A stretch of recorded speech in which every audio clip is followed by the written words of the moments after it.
worst possible thing you could say when you walk into a car dealership. I spent 5 years with Mercedes-Benz, 5 with General Motors, and the worst thing a person could say when they walk in is, if you could just get me to this payment, we got a deal. So your loan's probably still like 19, which means you got to pay to get out. You're upside down. It's called negative equity.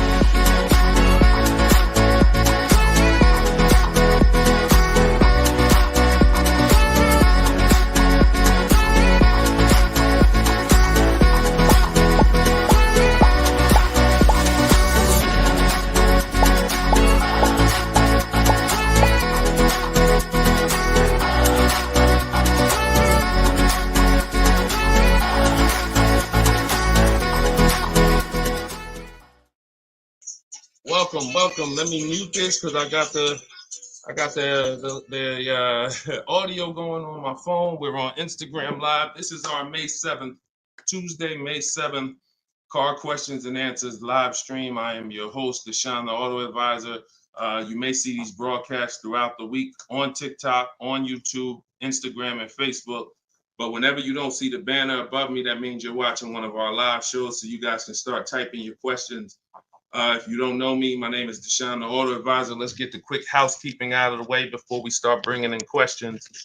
I've been in the auto industry since 2006. I left in 2020 after the pandemic. Since then, we've been focused on car shopping education, teaching you how to get the low market prices on your leases, your new cars, and your used cars by bidding and looking at multiple offers, making dealers and banks bid for your business versus how you've traditionally shopped. So that is what we do. I'm also the author of the pretty much 5-star rated digital book. It's called Cars from Home, and we're currently rated 4.94, goodreads.com. Just want to get the housekeeping out the way for those of you who don't know me. For some of you who've been on the show before on the stream, welcome back. But for those of you who don't know me, this is my new digital book. It's called Cars from Home.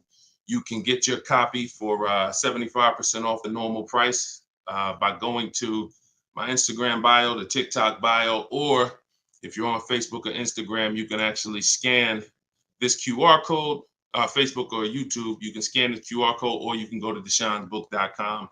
We have a link in the comments for you.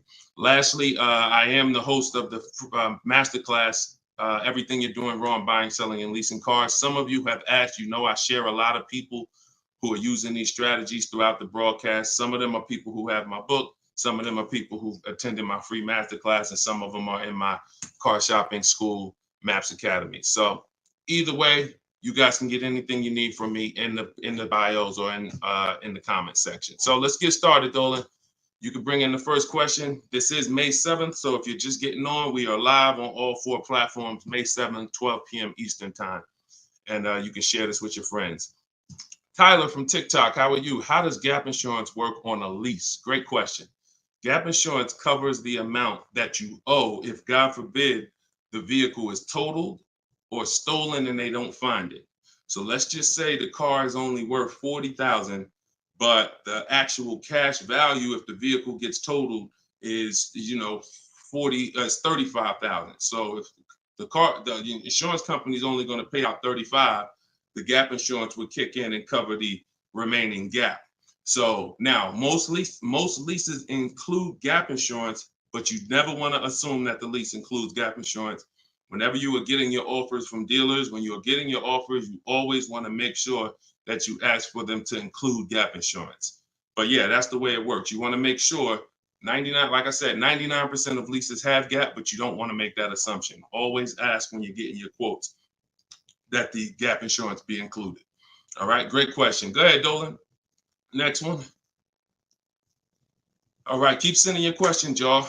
I see you on Instagram. Those of you who are on Instagram, you click that thing that looks like a paper plane, and you can actually see that you can easily invite a couple of your closest friends to the broadcast just so they know about this information when they need it. Because 1 in 5 people are shopping for a car at any given time. So 5 people in a group, 1 of them is going to be shopping for a car, and we want to make sure you guys have the knowledge you need. Go ahead, Dolan.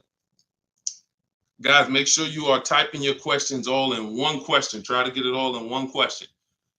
What's up, Instagram? This one says, new car parts are hard to replace. The dealership wants old cars back. Anybody who's in the business of buying cars wants cars. So it's not just the dealerships, it's the online buyers, CarMax, Driveway, Carvana. They want cars. Local people who buy and sell cars, they want cars. Wholesalers who buy cars to sell to dealerships, they want cars. If you get what I'm saying, you understand why you need to be making people compete. See, we take one buyer. That's what you've been taught to do. You've been taught to take one buyer, one person who wants your business, and give them the opportunity to negotiate. What we teach is for you to actually go to multiple people who want that business and make them compete. And that's how we make sure we get below market prices, because we in order to get below market prices, you must see enough offers to know the market. I'm gonna say that again.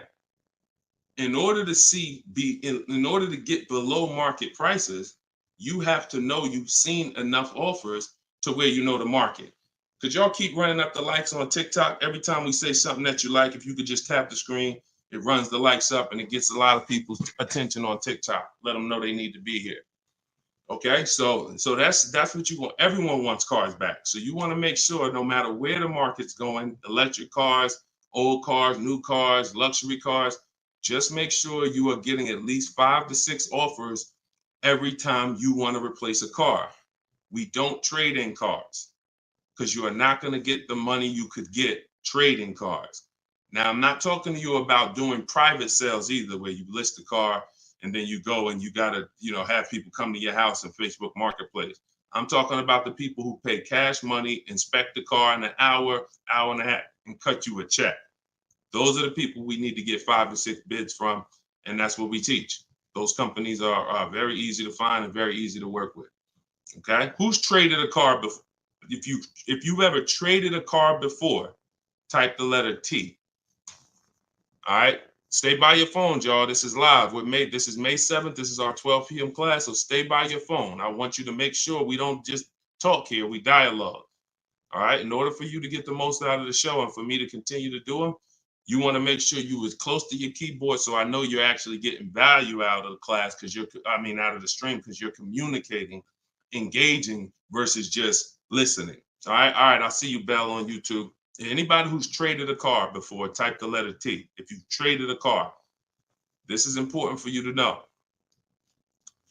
It's almost impossible. I see you, Thomas, on Facebook. It's almost impossible, ML Headley, to get the most money for anything, not just a car, for any item on trade. So we don't trade. We don't trade. You're not going to get the most money, and you're not going to know that you got the best offer. You need to get 5 to 6 of these online offers, and that is how you replace your leases. And in the same way, look, you've left money on the table. Some of you know, I got to tell you the bad news first. Anybody who's traded a car since the internet and online car buyers have been invented, you've left money on the table.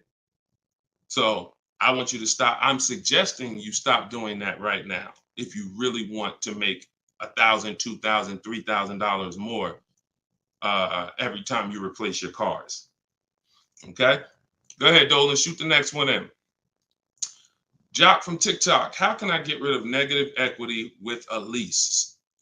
First of all, let's talk about why do you have negative equity.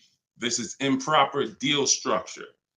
So if you went over your mileage, that means listen, you should not be taking a lease for 10,000 miles per year knowing you drive 15. Because frankly, to go from 10,000 a year to 15,000 a year is only about $40 for most cars. $40 more a month, and you get to go from 10,000 to 15,000 miles per year. So it's no excuse that, taking less miles than you need and then having to deal with mileage penalties that you shouldn't have had in the first place. So we see. So our solution for negative equity is to always in most cases, to roll it into a lease, because the cause usually for negative equity is you buy your cars. Somebody told you don't lease, you listen to them, but you don't keep your cars long enough to outlive the depreciation. So you buy your cars and you replace them, usually by trade, in a short period of time, 2, 3, 4, 5 years, 6 years, and that's too short of a period of time to replace a car because of the depreciation. But with a lease, you should not have negative equity. Negative equity is something, you have a penalty because you don't owe. Negative equity means the object you owe a loan on is not worth that. So you owe 20,000, but the car is only worth 15,000. In your case, you have agreed to drive 30,000 miles over 3 years, but you're driving 40,000 miles. You drove 40. So you need to pay that penalty in order for you to go to the next car. Okay? It should have been in your lease to begin with because you pay less for it if it's in your lease. You pay probably 15 cents a mile. Where on a penalty, you're going to pay 25 cents a mile in a lot of cases. So what you want to do is you want to consider this. Staying in the car, waiting to the end of the lease, and if whatever your mileage penalty is, rolling it over to the next car as far as work your deal out. This is what I would be doing. One, I would do an equity assessment. Before we even talk about this, you need to do an equity assessment. The equity assessment is step 2 in my process. The name of my book is Cars from Home, 7 Steps to Saving Time, Money, and Avoiding Dealership. So it takes you all the way through the journey of getting your car from home while you are at home. So the second step, which is right after we decide whether we're buying or leasing, is we must do an equity assessment. Some of you, who has a car that they're going to be replacing to get a car? Type me. If you have a car, it could be a lease or it could be you own it, but you're going to be, next time you car shop, you're going to be replacing that car. Who's in that situation? Type me. Stay by your keyboards. Let's go. We're live. This is May 7th. Wake up, people. Wake up. School me. All right, me, I see you. All right. What's up? Y'all can we run the lights up on TikTok? Can we tap the screen? Can we tap the screen if y'all gonna spend time with us on TikTok, tap the screen. All right. Okay, let's go. Let's go. Come on, don't play TikTok. I'll close the broadcast. All right. Y'all not paying me nothing. Okay. So I'm asking you for a tap of the screen if you want to stay on with us. All right, we could definitely go TikTok. We could go Facebook, YouTube, Instagram. If y'all acting funny today, we got no problem. All right, I appreciate it. I see y'all now. I see the lights running up. All right, so if you have a car you're going to be replacing, then everybody who just said me, then the first thing, once you decide whether you're buying or leasing, is you need to do an equity assessment. So you're going to call your bank. If you don't have a bank, the car's paid for, then you can skip this step, but you're going to call your bank. You're going to find out what your payoff is. Once you find out what your payoff is, you're going to now, if you have a lease, you're going to ask them, do you have a third-party restriction? Now, once you make a note of those things, that's 4 different paths. See, I just talked to 4 different people. It's very important that y'all understand that I don't teach one size fits all car buying advice. So you got to listen closely to see, oh, is he talking to me? Oh, that's what group I fall in. So I just said, some of you are going to replace a car. You have no money you owe on it. You don't need to call your bank. Everyone else, lease or purchase or finance, you need to call the bank, and then you're going to ask for your payoff. Once you have a lease, you're going to do this next step. So some of you who don't have a lease, you don't have to do this step. Then you're going to ask, do I have a third-party restriction? And you're going to make a note of that. And you're going to put yourself into one of those 4 categories. Okay, this is broken down. This is step 2 in my book. So once you get that information, you're going to go online to CarMax, Driveway, Carvana, Kelly's Blue Book, Instant Cash Offer. Please do not come talking about what Blue Book says. Algorithms in this market mean nothing. The only thing that matters is cash offers. So you're going to go to these people to get your cash offers: CarMax, Driveway, Carvana, Kelly's Blue Book, Instant Cash Offer, Car Guru, Sell My Car, and Auto Nation, Sell My Car. That's 6 offers. And once you have those offers, you will know where your equity position is. You will know if you have equity in your vehicle. You will know if you have no equity in your vehicle. If you are leasing, then there is no such thing as negative equity. Because let's say your payoff is $20,000 and your highest offer is $18,000. You don't have negative equity. You don't owe that. That just means when you go to drop off your vehicle, you can't sell it and make money. That's what that means. Now, if you have a mileage penalty like this gentleman may have, that's different. But that's separate from the equity assessment process. You need to know, what is the asset that I'm driving? What is the asset, the car that I have in my possession, worth on the market? And what do I owe on it? And is there equity there? So that is the step you do before you think about shopping and getting offers, because we break our transactions down into 3 categories. Who we buy our car from, we're getting bids. Who we get our loan from, we're getting bids. And who we sell our car to, we're getting bids. So this is very important in our process of how we get below market deals from home. Okay, so do that step, Jock. And that's what and you go from there. Everything I'm talking about is in my new digital book, Cars from Home, 7 Steps to Saving Time, Money, and Avoiding Dealers. Shoot the next question in, Dolan. Everyone who wants your copy, you can get it for 30 minutes at 75% off. It's normally $97. So everyone who's gotten this book, and we've gotten close to probably 6,000 people at this point, the book is $97. But when you go to my bio now, or my Instagram or TikTok bio, you can get your copy for 75% off, which would be $24, but it's only for 30 minutes. If you're on Facebook or YouTube, just check the comments and go to deshonsbook.com. You got 30 minutes to get your 75% off. Okay, Tyler from TikTok, rolled over $14,500 from a trade into a 36-month lease. Payment only $54 a month. Is this a good strategy? Payments only $54 a month? What do you mean by that, Tyler? $54 a month. How could the payments be $54 a month? You need to know how much you're rolling over into the new deal, because let's say, for example, you have $14,000 of negative equity. Just that alone is $400 a month. Just the negative equity. So I'm trying to find out what you mean when you say rolled over 14.5 from a trip. Oh, wait a minute. I think I know what you're saying. You are essentially prepaying your whole lease. What he's saying is he's taken all of the car that he is trading, which I just told you how much I'm not a fan of that. But he's now essentially doing a one-pay lease, or you're doing a huge down payment. So this is very important. You could be about to really lose your shirt right here. This could be extremely bad for you. You need to make sure you check what I'm about to say to you.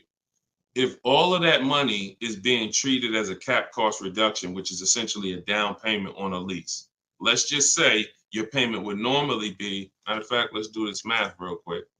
And this is why having a consultant and having an advisor and getting education saves you thousands of dollars.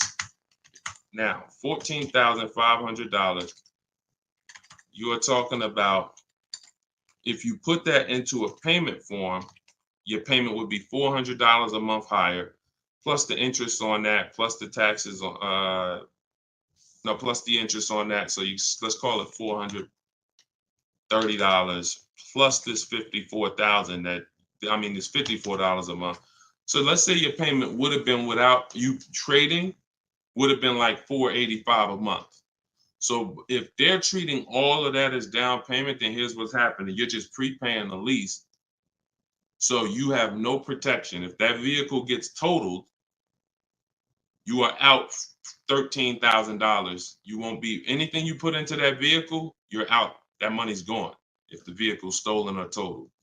So what it makes more sense to do is to see if there's multiple security deposits that you could put. You need to get your offers, though, with no money out of pocket, because you can't look at one-pay leases and you can't look at multiple security deposits if you don't know what the original deal was without them. So if my payment is $500 a month, and then if I put multiple security deposits down, it lowers it to $450 a month, then that could be a good offer. If it lowers it $20 a month and I got to give them $6,000 to hold, then it doesn't make financial sense. That's not a good return on you holding $6,000. But I'm always comparing it. This is something we teach called advanced leasing strategies. This is not for everybody. So but you need to determine when you're doing a one-pay lease, all you're doing is giving them all of this money up front so they can lower the actual interest on the lease and see what the payment comes out to with the lower interest. So you have to get offers without down payments. This is why I'm saying when we shop, we never shop with down payments, whether we're buying cars or leasing them. We never shop with down payments because when you're putting all this money in, you can't assess the deal. Because you don't know how much of this being a low payment is because I put all this money down. You need to know you have a deal before you consider what monthly payments is going to be. If I'm getting a lease and I shop my offers and my lease deal is under 1%, or my best offer is under 1%, no more than 1.5, somewhere in between there, I know I have a good deal, regardless of how much I'm going to put down. So, and when it comes to purchasing, I need to know people worry about the payment. Some of you are worried about the payment. You don't care about what you're buying the car for, and you're worried about the wrong thing because you're thinking about the loan you're getting. You're not thinking about the car you're buying. Before you think about, hey, what's a good payment on this car? No, the better question is, who's the dealer that's going to sell me that car for the lowest price? Deshone, I want to get this BMW 4 Series. What's a good payment on that? No, you're going to get a BMW 4 Series. Who's the dealer that's going to sell you that BMW 4 Series for the lowest price? If 20 dealers, if say 10 dealers have that car, $60,000 car, some dealers are going to sell it for 65, some are going to sell it for 60, some are going to sell it for 57. You need to get these offers before you worry about what the payment's going to be. And that's a whole different philosophy. This is what I teach. So I'm never going to be in the business of not teaching you to understand the numbers because we make it simple. Whether you're using my book, whether you're paying attention on these live streams, when you are shopping multiple offers, you eliminate this. You cannot be a payment shopper because you'll just be throwing money at deals and thinking you got a deal, but you didn't get a deal. You just threw so much money at it that it lowered your payment to something that you felt good about. Doesn't mean you didn't overpay for the car. All right. Very, very important, y'all. This is $3,000 to $5,000 to $7,000 to $10,000 mistakes. These aren't $100 mistakes. Listen, look, people right now are so distracted. They are asleep. They are asleep. The only way people could continue to make money is people stay asleep. It's not so when I tell you the conversation, you are taught to, when you're buying a house, get help. Make sure you have a plan. Work with the best people. Get a home inspection, even if you're not going to buy the house, right? Don't you get a home inspection even if you're not going to buy the house? Don't you risk $400, $600, $800, even if you're not going to buy the house? Why? Because you want to protect yourself from making a $20,000 to $50,000 mistake. But with cars, this is the only thing that you think, oh, I could just do this on my own. Knowing that every time you buy a car, you have a little buyer's remorse. You hope you hope you didn't overpay. You hope you didn't. So lock in. The only way you are going to win and be like these people that I show on the show all the time, like you see just a ton of people that's paying ridiculous prices, below market prices. And I got more to show y'all. Like my next show, I got like 3-4 million people that hit me with their deals they got in the last 2 weeks that I haven't even pulled in yet. Like you're not going to get these prices until you take car buying as serious as you take buying a small house. Once you start doing that, then you'll start saving 5 and 10 and 15 grand on some of these cars. Until then, you're going to keep just moving the way they want you to move. Go ahead, Dolan.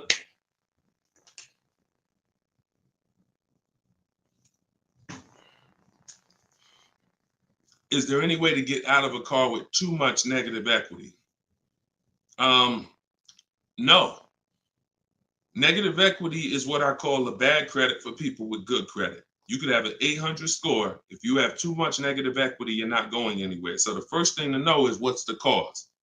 See, we could sit here and we can cure the problem, but until we know the cause, you're just going to go and you're going to repeat the problem. The cause is you're not leasing, but you're not keeping your cars 8 years.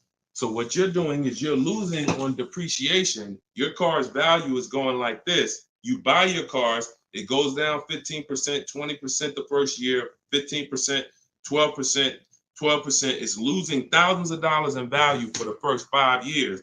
And then that's when you go to trade it, or that's when you go to replace it. So you don't keep the car long enough for it to start losing a little bit of value because somebody taught you you could just switch cars anytime you want. Buy them and switch them, buy them and switch them. This is a depreciating asset, and you're going to lose every time doing that compared to someone who's getting great lease deals. So if you're not, our rule of thumb is if you're not buying your car to keep it at least 8 years, you should be shopping for great lease deals, not purchases. So you need to know the cause. Now, once a lot of you figure that out, that that's true, and you learn that all of this bad structure has cost you, you're going to lease. You're going to say, Deshone, I'm not keeping my car 8 years. I'm leasing my next car. If you don't have too much negative equity, then what you should be doing is trying to cover the difference. So you're going to do that equity assessment process that I laid out about 10, 15 minutes ago. You're going to do that equity assessment process. If you only have a $1,500 to $2,000, $3,000 difference between your best offer and your highest offer, I mean, let's say you owe 20 grand, but somebody's going to offer you 18, then I would pay off the difference all day long because I'm still winning with a bidding system on there.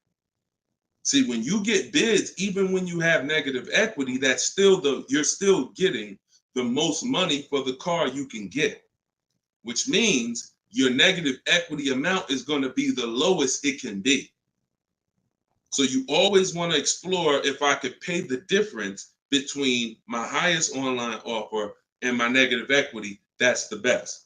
Because once you can't do that, now you eliminate the ability to be able to participate in a bid because you have to trade.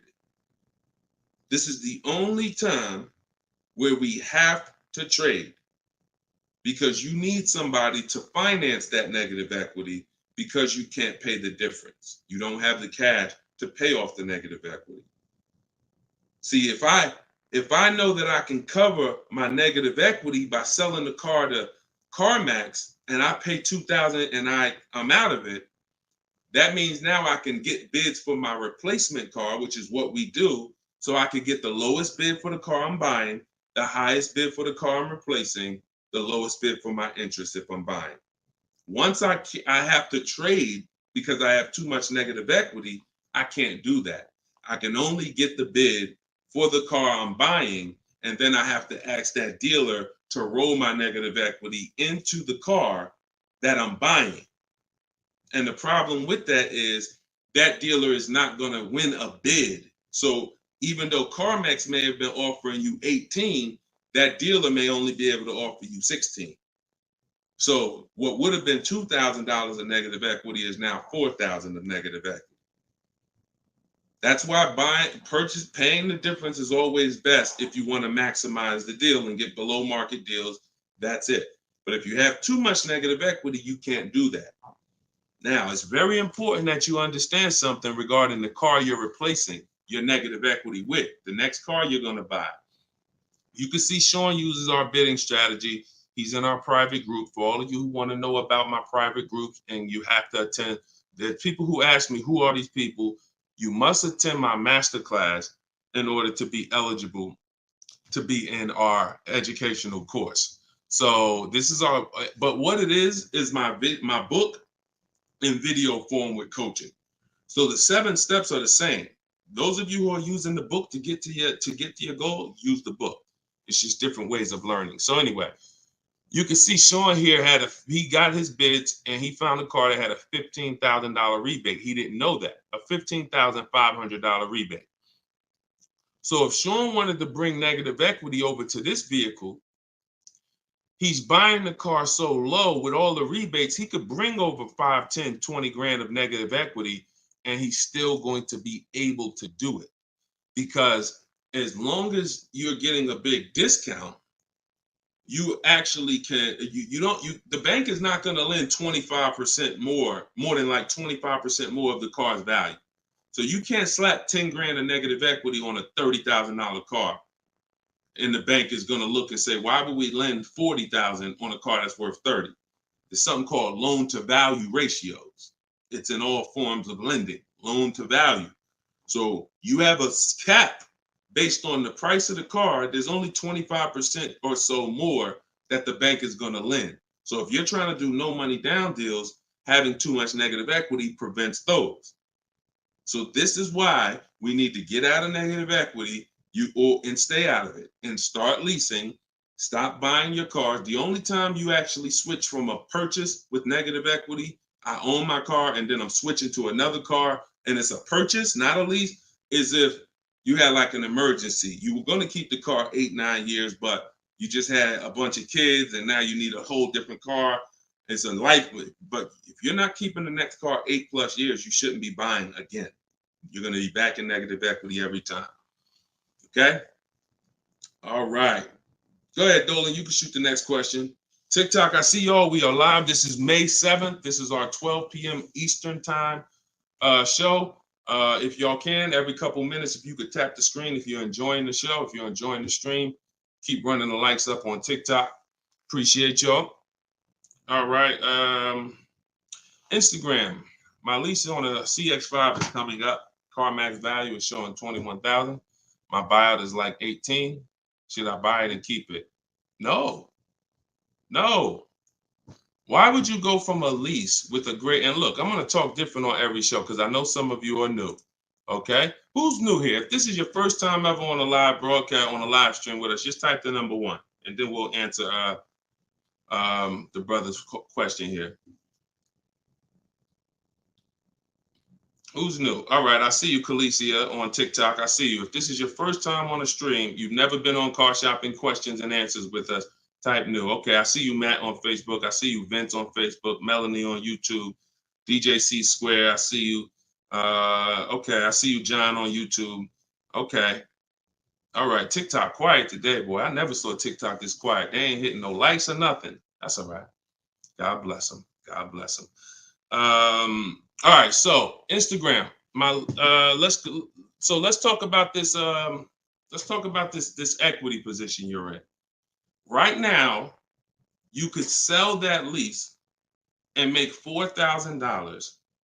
Why would you want to go from a lease, which is a not keeping my car 8 years? I want full warranty. I want low payments. I want to drive a lot of car for a low amount of money. Now I can shop for this new deal, get a great deal on the CX5, just so you know, understand something. Look, let me show you something. This was Tiffany rode in, and Tiffany got a Mazda CX50 a couple weeks ago, not too long ago. Look at this. So let me show you just kind of what this could look like in a great world. So you understand, she got a 2024 Mazda CX90. She literally paid the sticker price on it was $44,000. She used our system. She actually wrote, this is a testimonial about the book. So you can see at the top, says, I believe we got a great deal from what we learned from the rest of the book. So look at this. She got bids, $44,800 vehicle. She ended up getting a $6,530 discount. That was her best offer. And then, so her lease payment on this would be incredibly low if there's a good lease program. But you're not going to save this kind of money negotiating. You want to sit at home, get bids, contact at least. We don't make a decision until we get 5 to 7 offers. We will not make a decision on a car until we get 5 to 7 offers, because 80% of dealers are overpriced. So you say you can get you might be able to get a lease price on this car for, $400 a month, no money down, for, $450 a month. Something, it might be lower. I don't know what the below market deal on your replacement Mazda is going to be. And then you could actually put that 21.4 in your pocket. So you could say, hey, the difference. So you would sell the car to CarMax for, and you would make $3,400. Just so you know, my mother sold her Mazda 2 years ago when the prices were real high, and she made $10,200. So why would I go from being able to do a deal like that, getting a new car, low payment, no money out of my pocket, put $3,400 from my old lease into my bank account? Why would I want to go from doing that to buying a used car, which is buying a 3-year-old Mazda, which is what you're suggesting when you say, should I buy it and keep it? What about that deal makes it better? If you figure this, your buyout's 18. What's the payment on $18,000 plus taxes? 20 grand, 21 grand. What's the payment? 400 a month for 5 years. So why would I go and buy a 3-year-old used Mazda for 400 a month when I could go and I could lease a brand new Mazda for 400 a month and then turn around and again, if you're not buying this car to keep another 8 years, it makes no sense to buy a used car right now. It makes zero financial sense. Not only that, you're gonna spend the same amount of money over the years that you could have drove brand new leases for. There's no benefit. There's no benefit. This is what it is. We've seen this thousands of times over the years, hundreds at least. I know it's happening thousands of times. People are buying their leases every day. They're not realizing they're just buying a used car. That's all you're doing. So I go from leasing to buying a used car, which means something in me has to change. Those of you who are buying used cars, you should be buying them to keep 8, 9, 10, 12 years. Not 4 years, 5 years, 6 years. You're driving old cars for the same prices you could be driving brand new leases for. Same prices. So why would I drive a bunch of older cars, 5, 6, 7-year-old cars? By the time I pay it off, it's 10 years old, 11. Why would I do that if I could be driving brand new cars for the same prices? So it's important for you to understand. That's why this is the first step in my process is we got to know, should we buy or lease? And the only people who should be buying are 8+ year people. The goal is to keep the car 8 or more years. Then we're going to buy it. Yep. I'm here. I see you. You know, I always butcher your name, but let me just call you EP. EP, I see you. Go ahead, Dolan, shoot the next one up. We got a couple more minutes. We're on here for a couple more minutes. How do you negotiate a purchase online? Looking at a car 3 hours away and I'm not able to go in person. So what I would do, if you've done all the research to make sure that car is a great below market price, if that's a below market price, then what I would do is I would call and verify that there's no fake fees that are not online. So when you see a car that has a $28,000 price, we're going to call and make sure that what the fees are should only be tax, title, documentation fee. Tax, motor vehicle fees, and documentation fee should be the only prices, only fees. And once I verify that, what I'm going to do is I'm going to go home. I'm going to get out there immediately, and I'm going to see the car. And if it's a great price where I'm saving $2,000-3,000 above below the market value on those cars, then I'll go out there and I'll make sure that I post up in a motel for one day, because you never want to go out there and take the car immediately, because unless you're paying cash. If you're paying cash, that's different. But if you're getting a loan, we need at least one day to do our bank bidding process. Because you could go out there and say, all right, now this is the best price on the used car. Yeah, but now I'm going to pay 2 points, 3 points more in interest, letting the dealer get me the loan. So I'm essentially giving that $2,500 or $3,000 that I saved right back to the bank. I'm not giving it to the dealer, but whoever the bank is. So we always need one day to come home, let banks and credit unions bid so we could get the lowest interest rate. And then we call that dealer and we let them bid against it.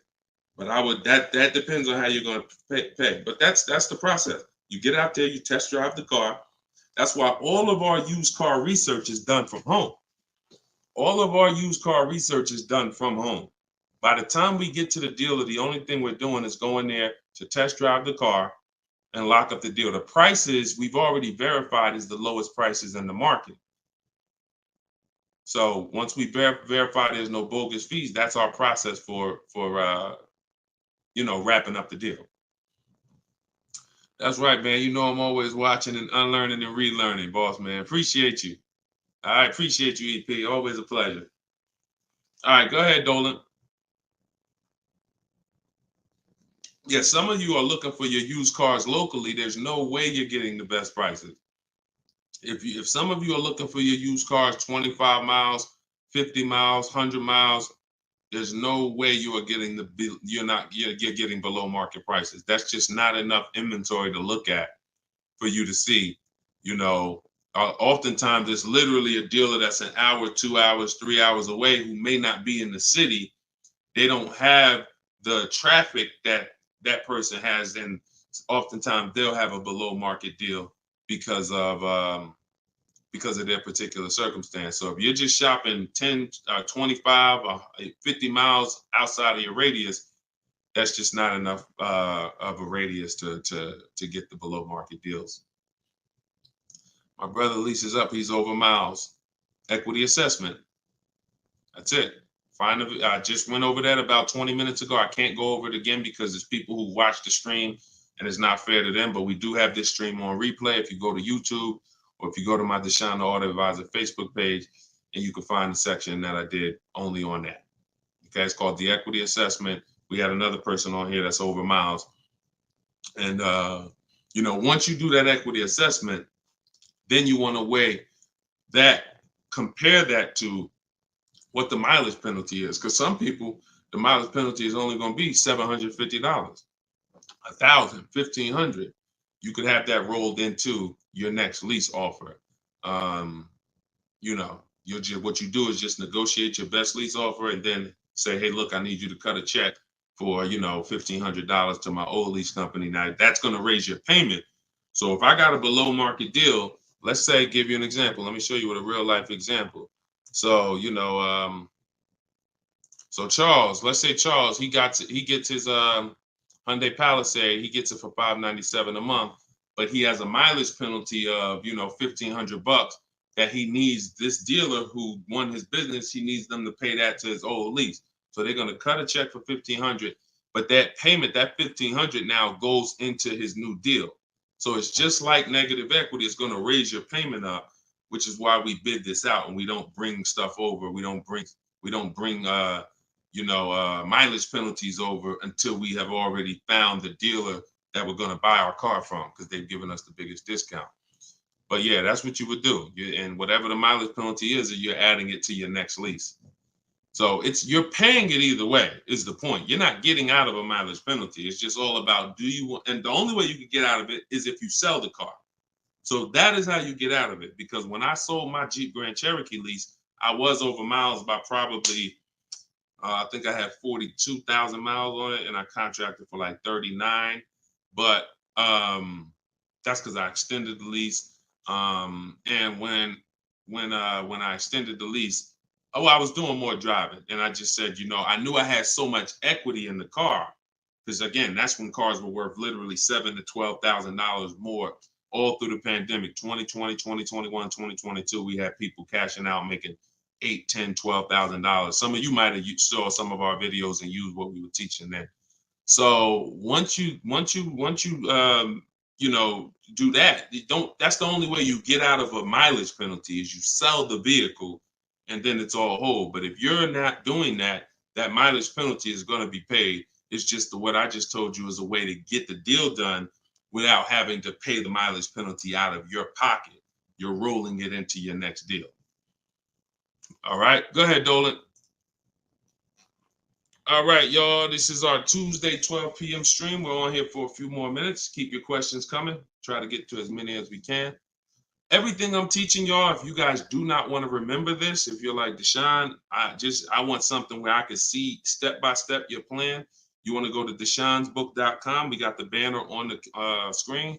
If you're watching us on TV, you can scan the QR code with your phone, and you can get my new book. It's a digital book called Cars from Home, 7 Steps to Saving Time, Money, and Avoiding Dealerships for 75% off. So you'll get it for $24.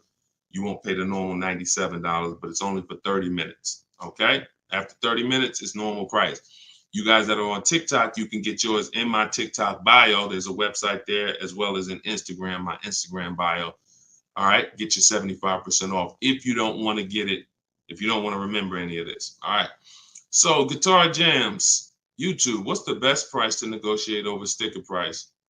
For example, a car is a $26,000 sticker, but I'm only wanting to put $27,000 in cash. Is $1,000 difference enough to avoid all BS fees? See, that's a problem. See, let me show you how you're actually hurting yourself by doing this. you're not getting bids. You're not getting multiple offers. If you're looking at a new car like this, a $44,000 car, you go in and you assume what a good deal is going to be. We never assume what a good deal is going to be. We have to reveal what a good deal is by getting multiple offers from home. So we sit at home.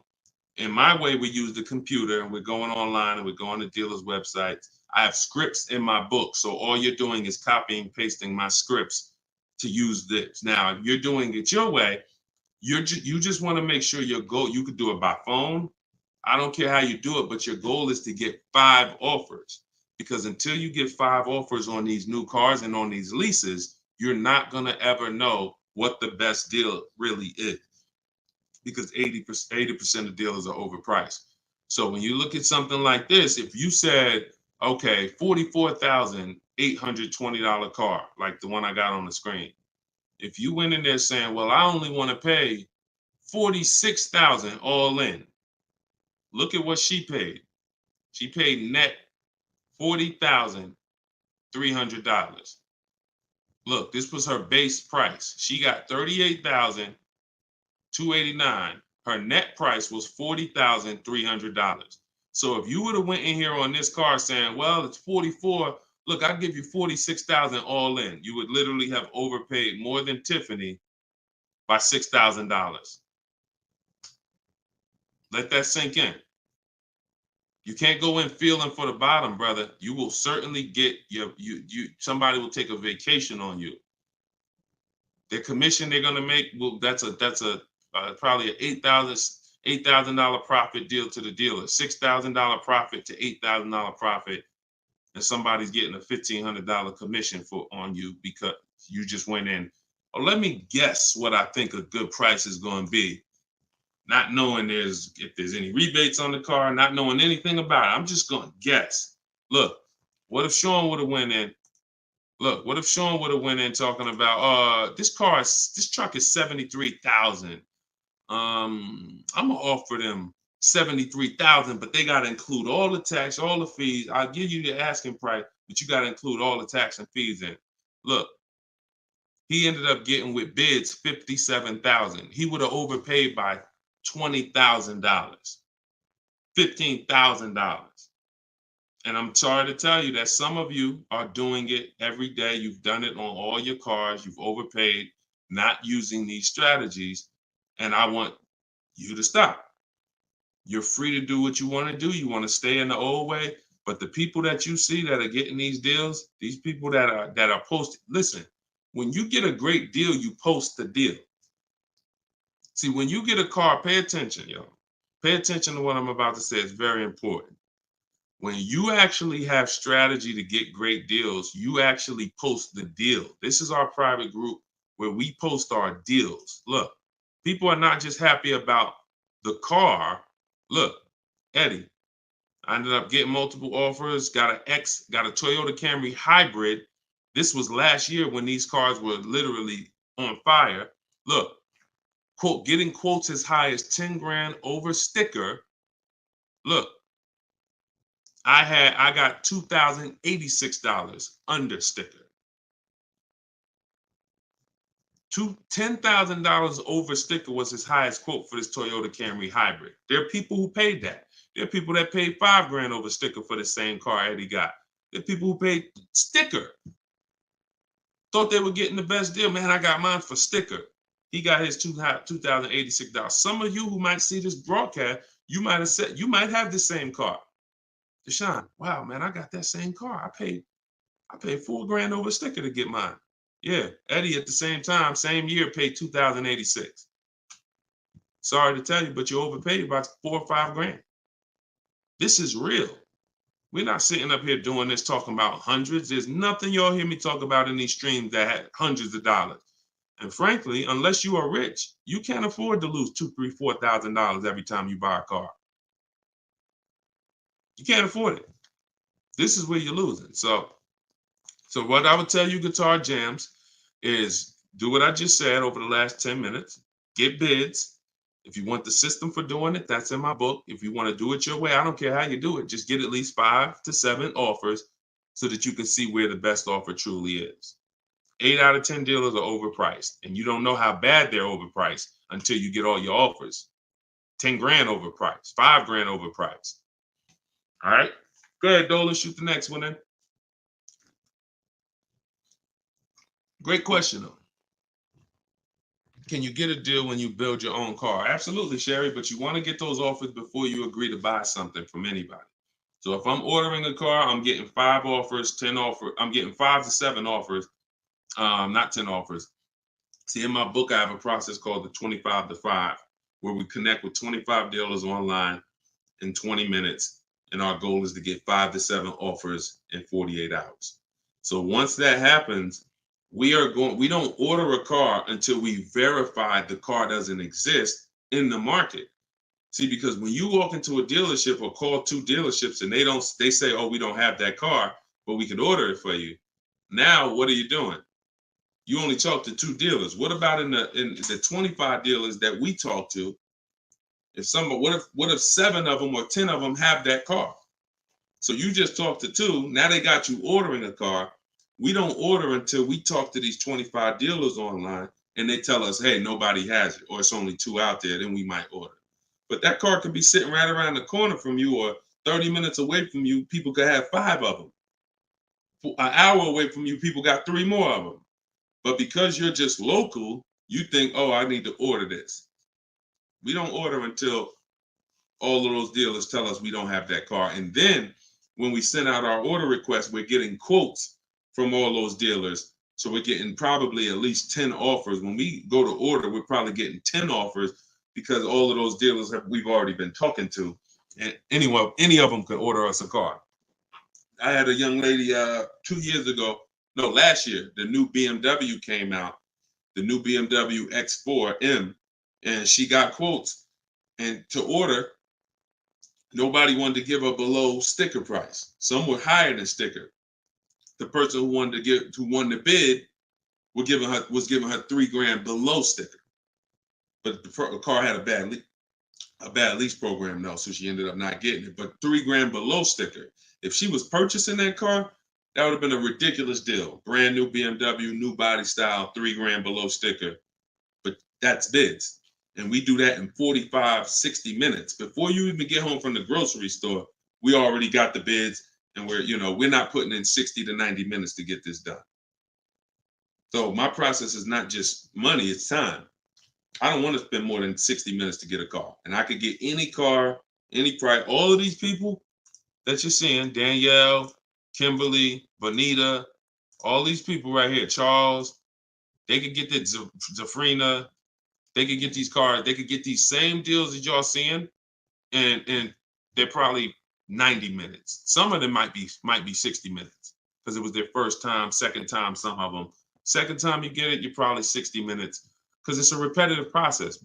Getting a car, getting these bids is so repetitive, you'll see. This is what I should have been doing years ago. I don't know why.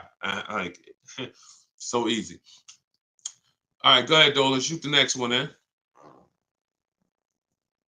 What's up, Sus? Ralph Morales. K. Michelle, I see you. That's not the K. Michelle, I know.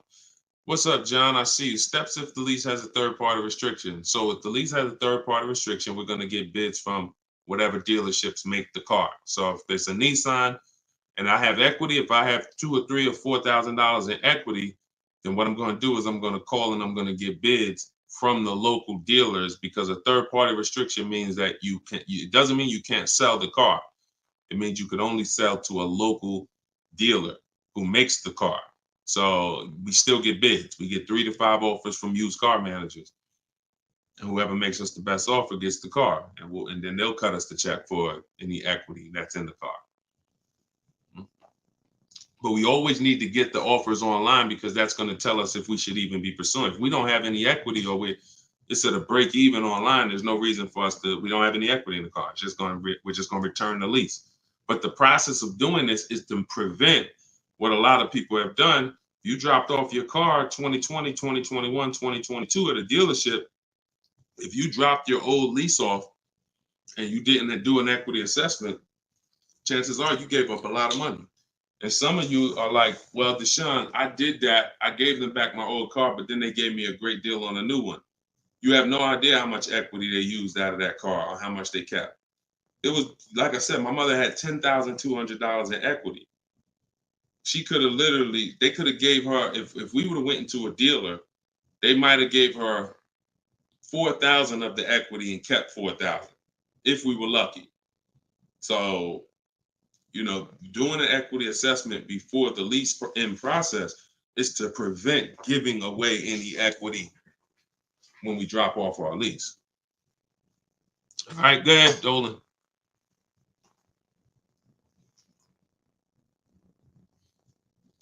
This is our Tuesday, May 7th live show, 12 p.m. If you don't see the banner above me, that means we're live. So you can type your question. Dolan will bring them in. We got another couple minutes. Hey, Deshone, currently in talks with dealers for a good offer. Thanks for all your help. Great. I feel empowered and confident I'll get the best price. Get the book, everybody. Stop leaving money on the table. Thank you, Nico Smooth. See, it's empowerment. It's the only way to feel empowered. You are not going to feel empowered going and negotiating with a car salesman. Anytime you're working with us, it's already set up for you to leave, not able to guarantee you got the best deal. Nico Smooth, he's going to guarantee it. I don't know if that's a woman or man, but they're going to guarantee it because they're getting offers. They're getting offers. If you had to buy a 100-inch TV and you just went out right now in the first store you found that had one, you just paid it. Or you looked and said, man, I think that's a good price. 100-inch, man, that's only, $900. I feel like that's a great price. Meanwhile, you didn't look on Amazon. Amazon had a better brand for, $200, $300 less. Or Amazon had the same brand, or Walmart had a better brand for $300 less, or Best Buy. These are the same principles. It's impossible for you to go into a car dealership and get a good deal and you don't know the market. The market you only know through getting offers. Once you get the offers, you see what the best market prices are and you pick the lowest one. That's how you get the below market offer. So I'm glad, Nico. Enjoy, and definitely send us your success story. Just like Tiffany did, email me a success story when you get that offer and you close that deal out. Way to go. Go ahead, Dolan. What's up, Todd Billions? Do you need to check dealers in other states? I live in Florida. Depends. We will go with, all right, so some people will do my strategy is called the 25 to 5. We're connecting with 25 dealers online. Some people, they do it through offers. If the state is not too big, maybe their 25 dealers is all, if their state is really big, maybe the 25 dealers are all in the state. But some people, they might only have 12 dealers in their state, and so they're going across state lines, and that's very common. That's very common. If you look at Sean posted in our group, and he said he ended up expanding his search to 150 miles outside his area to find this deal. He said, I'm going to another state to pick this up, which is something I never would have thought of before he attended the class. So he attended my master class. All of you who want to attend my free master class, it's called Everything You're Doing Wrong, Buying, Selling, and Leasing Cars. You can go to my TikTok bio, and you can go to my Instagram bio. We have a comment in the comment section for you guys who are on Facebook or YouTube. But this is, the local business is going to die. When you see and you shop online the first time properly, you're going to find out that the local business is going to be dead to you unless they win the bid. And you're not going to be committed to local anymore because, look, Sean is driving to another state because his best offer, it saves him $4,000. So no other dealer near him made him the other offer. This dealer that's in another state made him, and it's $4,000 better. So literally, if he has to drive 4 hours, 2 hours there, 2 hours back, he's literally making $1,000 an hour. This is the money we talk, big money talk. So yeah, go as far as you need to get 5 to 7 offers and get the below market deals tied. Go ahead, Dolan, shoot the next one up, brother. Great question.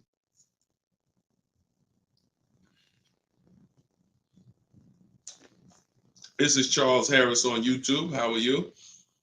Hey, Deshone, why you don't have PayPal for a payment method? Um, that's a great question. We've used PayPal probably twice since we started our company in 2021.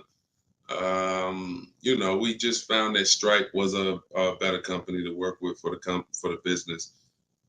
We do have, I believe we have Klarna. So for those of you who are familiar with Klarna, they'll let you break up the payments interest free.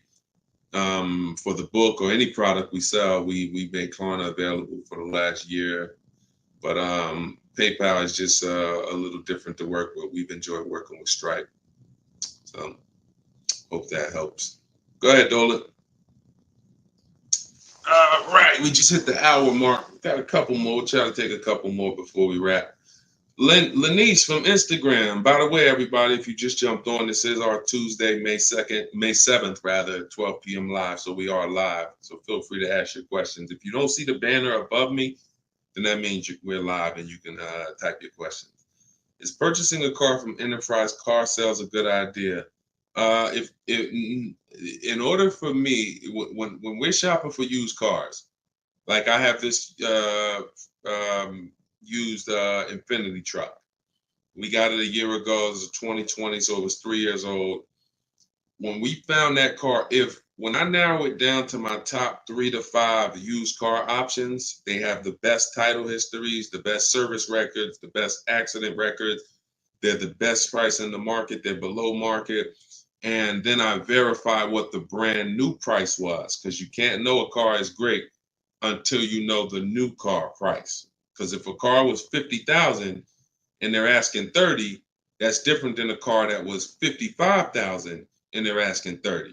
The $55,000 one has more value, has more equipment, more options, so it's a better value.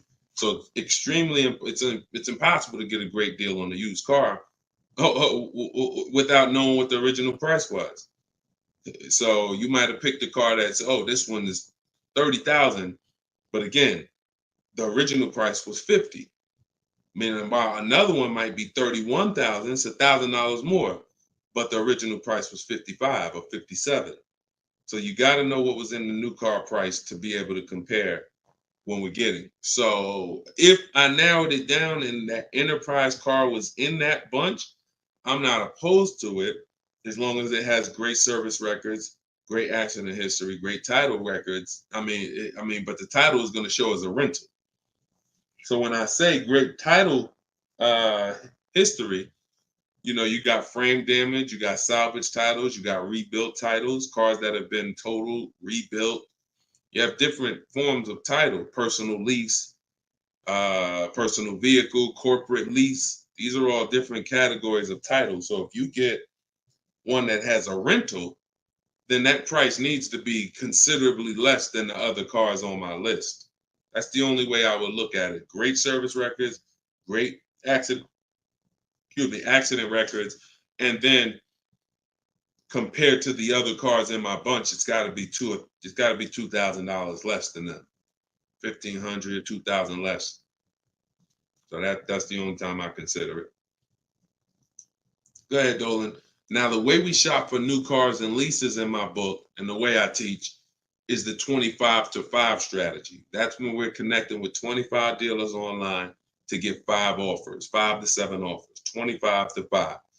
When we shop for used cars, we're using my multiple marketplace strategy. So we're going on every marketplace that has used cars, 8 of them: CarMax, Carvana, Driveway, eBay Motors, Car Gurus, Cars.com, Carfax.com, Autotrader.com. We're going on all 8 marketplaces because these marketplaces have different prices, different inventory, and that's how we shop it, and we narrow it down from there. All right, Fo from TikTok. Best way to trade a vehicle and not be upside down. We already had 2 questions about negative equity. So what you want to do, Fo, is either go to YouTube and go to Facebook. The replays are there once we end the show. Just find somebody who had that same question. Somebody asked about replacing a car that they had negative equity on. Upside down, negative equity, same thing. just two different terms. Go ahead, Dolan. Everybody getting value out of the show. If you're getting value out of the stream, type $, type a $.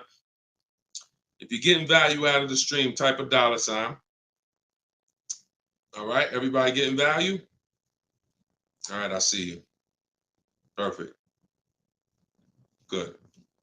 Good. I see you, John. I see you, Tracy. All right, I see you, Sterling. Yep. I see you, Charlene. I see you, EP. Perfect. Glad everybody's getting value. Charlene said, thanks for the education. I just finished the first read of your book. Now I will start the process to buy a new car following the 7 steps. Congratulations, Charlene. Way to go. Now, some people choose to go the book step by step. So the last step that Charlene just said, step 7 is delivery. So you're not really getting, some people do this. And I can't, it depends on how you learn.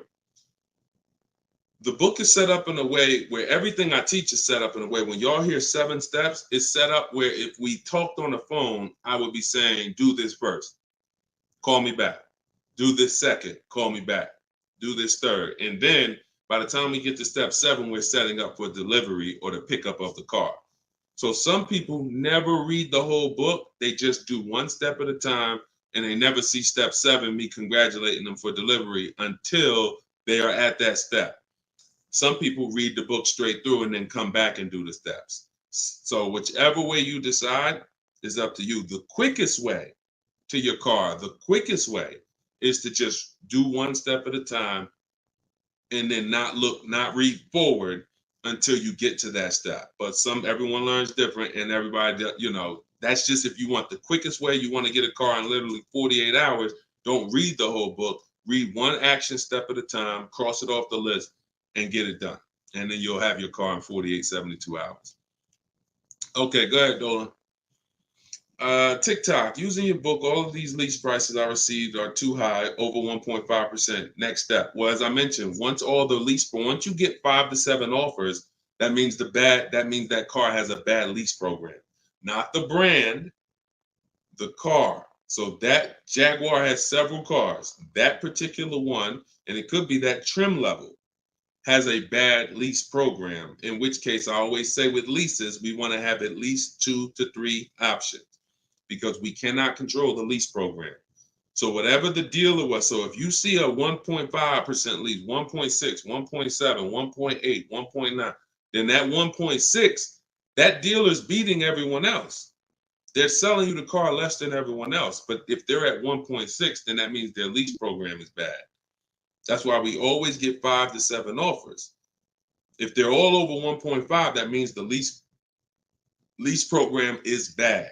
And we do not lease cars with bad leasing programs. We go to our next choice because you'll see, literally, it's day and night.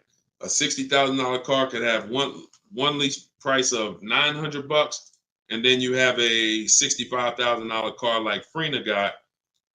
$65,000 vehicle she paying $579 a month. 2024 Jeep Grand Cherokee. Got it a little while back. So this is, lease programs make the difference. What we do is use bids to get the lowest price on the cars. We're gonna always get that. But once we can't control the lease program. So we always have 3 options. With purchasing, we don't need 3 options because once we get our bids, we're gonna just find a dealer that's gonna be the lowest. Nothing else matters. We don't need to worry about a lease program. Go ahead, Dolan.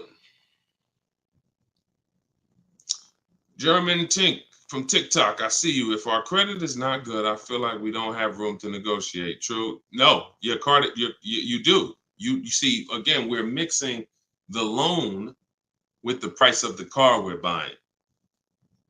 That's where you're going to overpay. Because if you have a loan, you have bad credit, the only thing that should be affected is the interest you pay on the loan. That should be between you and the bank, the lender, not between you and the dealer. So what your job to do is, if you have bad credit, the lender you get your loan from is going to tax you for it. You're going to pay higher interest than what someone with good credit would pay. But what you should not be doing is overpaying for the car because you didn't get bids. So you can get bids for your car, and then you can use a company that gets deals done, that gets people loans, even with bad credit. And I use Limbuzz. I recommend Limbuzz. I don't use them. I recommend them. So you could either pay a high interest rate and get a great price on the car, or you could do what most people do: get a bad price on the car and pay a high interest rate because they're going and they're shopping desperately. So in my process, we would get with Limbuzz, get our pre-approval with Limbuzz, and then we would go and we would shop and get bids to make sure we're finding the lowest price on the car. See, once you learn what we're doing and you start doing what I'm telling you, using what we're talking about here, you're going to see the car price is independent from the loan. You've been taught to focus on the loan, which is how much my monthly payment is going to be. Oh, am I going to not be able to negotiate? The car's price we're negotiating has nothing to do with the loan we're going to use to buy it. Okay?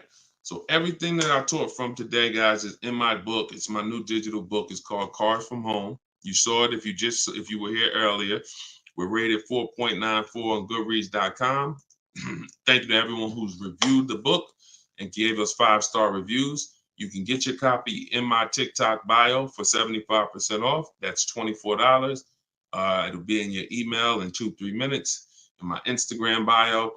But don't let that timer run out, because then the price does go back up to $97. You can get yours for 30 minutes. And the same thing online here on YouTube, Facebook. We have the banner here. You can scan this QR code with your phone if you're watching us on TV. And this is what we do, y'all. We do these shows throughout the day. You can see on what time we'll be live. So we'll be back for the next one shortly. And make sure when you see us, you hop on and ask your questions, all right? But let's go get these deals. Shout out to everybody who's committed to unlearning and relearning. In order for you to win with what we just talked about, you have to unlearn the way you were taught to car shop. You have to unlearn that and relearn the new way. All right? God bless y'all. Enjoy the rest of your day. See you soon.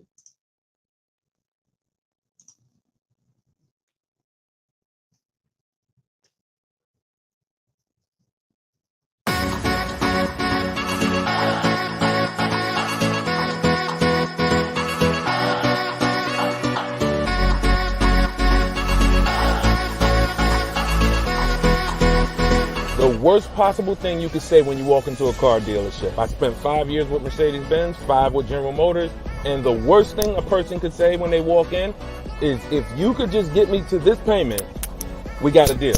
So your loan's probably still like 19, which means you got to pay to get out. You're upside down. It's called negative equity.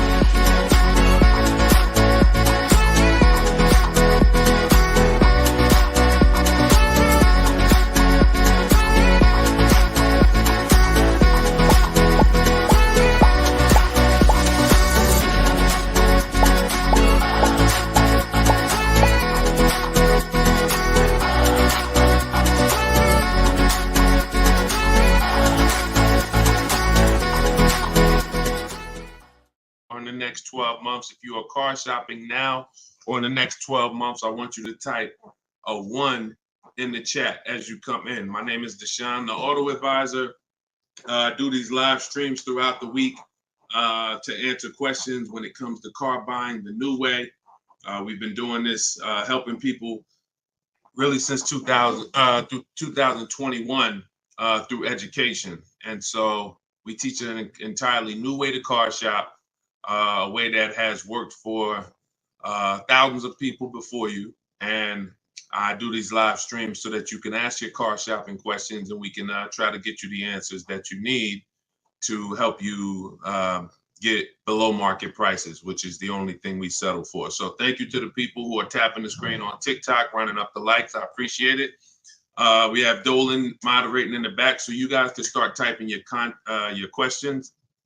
Everything I'll be talking about is out of my new digital book. It's called Cars from Home, 7 Steps to Saving Time, Money, and Avoiding Dealerships. Thank you to all who have reviewed the book on Goodreads, putting the review page up now. Thank you for helping us have pretty much a 5-star rating And everyone, as you're watching this, you can get your copy. If you like what you're hearing, if you like this new way that you're going to hear on these streams of how to car shop, you can get your copy of my digital book for 75% off in my TikTok bio, my Instagram bio, or we have a banner up for you guys. Or you can go to deshonsbook.com. So no matter where you're at, that's your special offer. All right. So Dolan, you can bring the first question in. I see you, Paper Chaser. Welcome to the broadcast. I see you, Benjamin, on TikTok. I see you. First time people. Welcome to all the first time people. If you your first time here, type of 1. Mario Soto, I see you on YouTube. Welcome. This is Chris on Facebook. Hey, Deshone, are dealerships willing to order a car for you if they don't have a car with the options you want?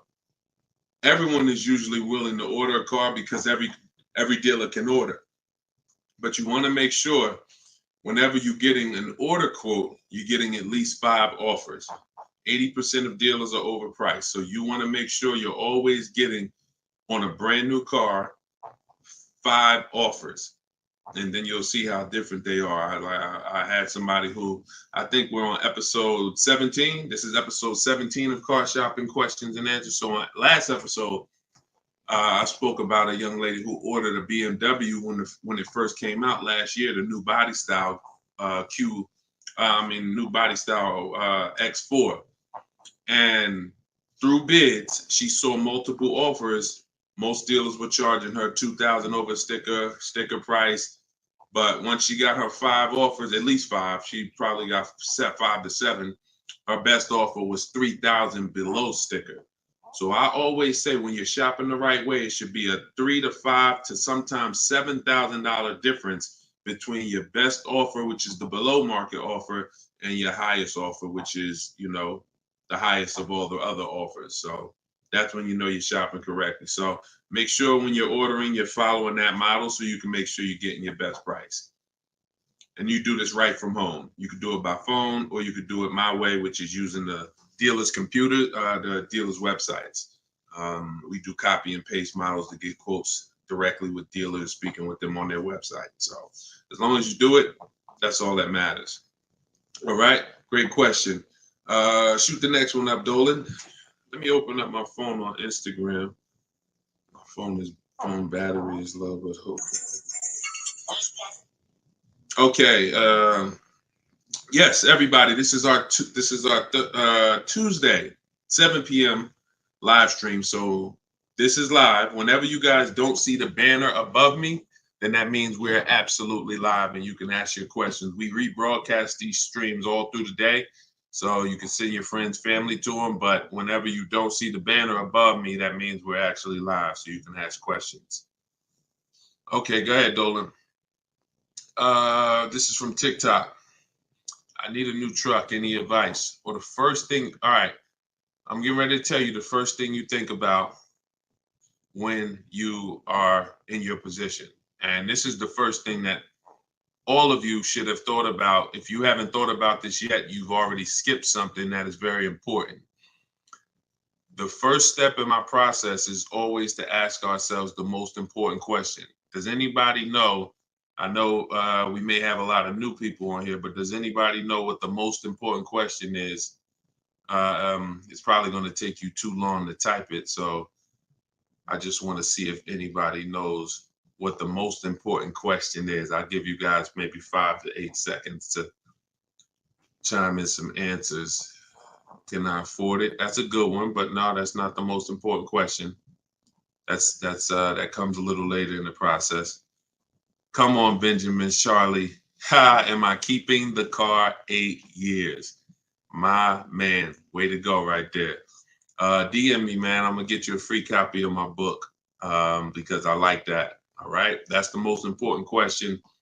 Just DM me on TikTok. I can't read DMs, y'all. So if you actually have DM me, 99% of the time, I'm not going to see it because I have a team that helps me with my social media. So I'm not seeing DMs because we just get way too many throughout the day. But in your case, yeah, send me that. Yes, but that's the most important question because here's the thing. The first thing you want to think about is how long you're going to keep it because you're about to buy something that's going to go down in value. You're not going to get the most value out of it until after 7 years. that's when you're going to get the most value. Everything before that, who knows, when I break these things out, I'm showing you the depreciation curve. And this is how your vehicle is losing value. So if you buy a new vehicle, it's losing value like this. If you buy a used vehicle, it may be losing value like this, but it's going down thousands of dollars every year. So until you keep the car long enough, some of you are just not keeping your cars long enough to win, because you're turning around and replacing your cars while it's still like this. You're still losing $2,000, $3,000, $5,000, $7,000 a year, depending on the price of the car, in depreciation. Now, when you keep your car long term, you're going to beat depreciation, because eventually your car starts to, like, who has a car outside right now that's at least 8 years old? Who has a car outside right now that's at least 8 years old? Type how many years old the car is.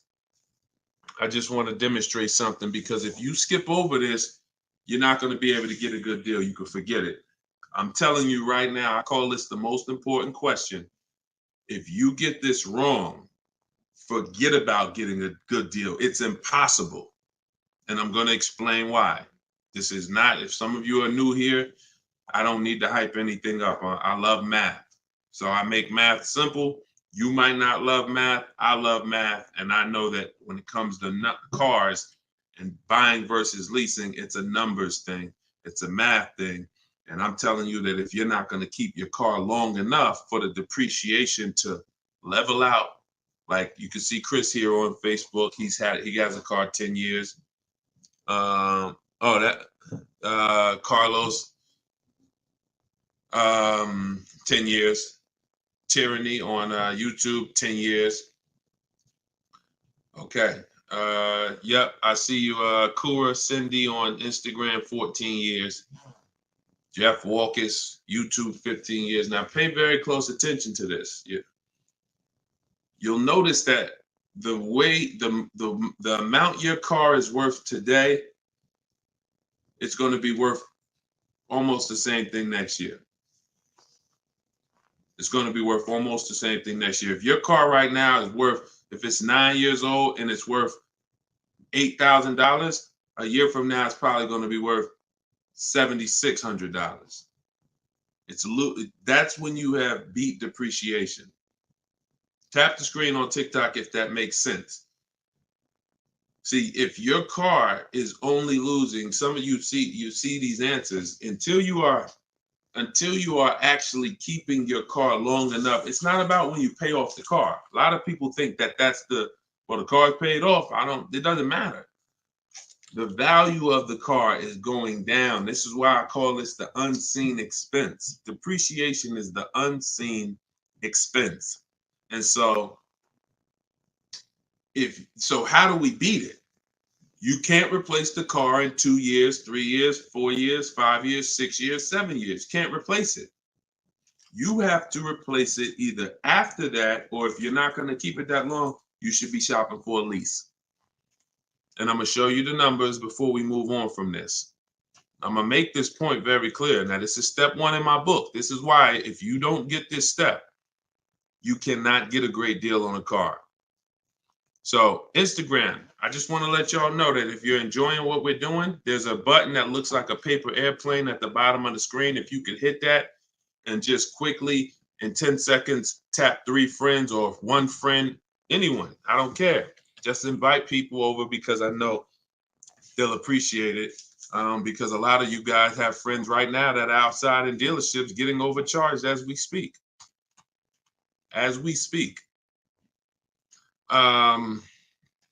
So when you look at long term, here's what you need to see. Look at this, and I'm gonna show you to end this question from TikTok, and why this is what I call the most important question. It's the first question: how many years am I keeping the car? Because look at this. I'm gonna use an example of this lease deal that Zafrina just got. So now, Frina she shops for a 2024 Jeep Grand Cherokee. It's a $65,000 truck. She got an incredible steal on this vehicle. Her payment is $579 a month on a $65,000 truck. No money down.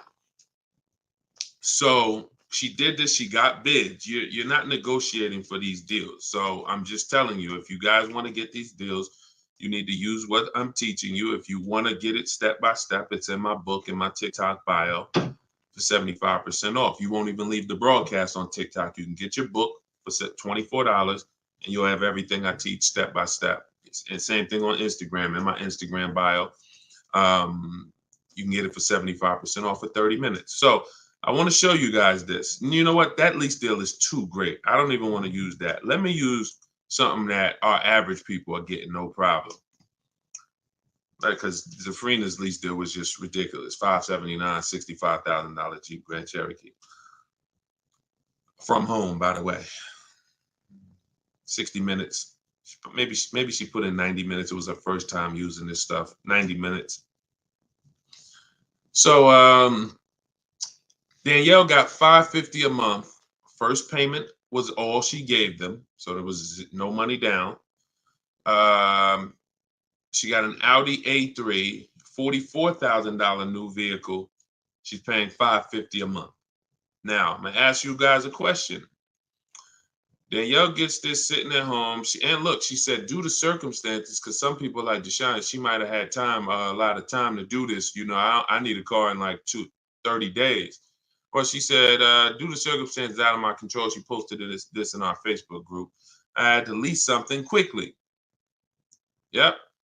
I took the course last weekend. Now, by the way, my book is my course.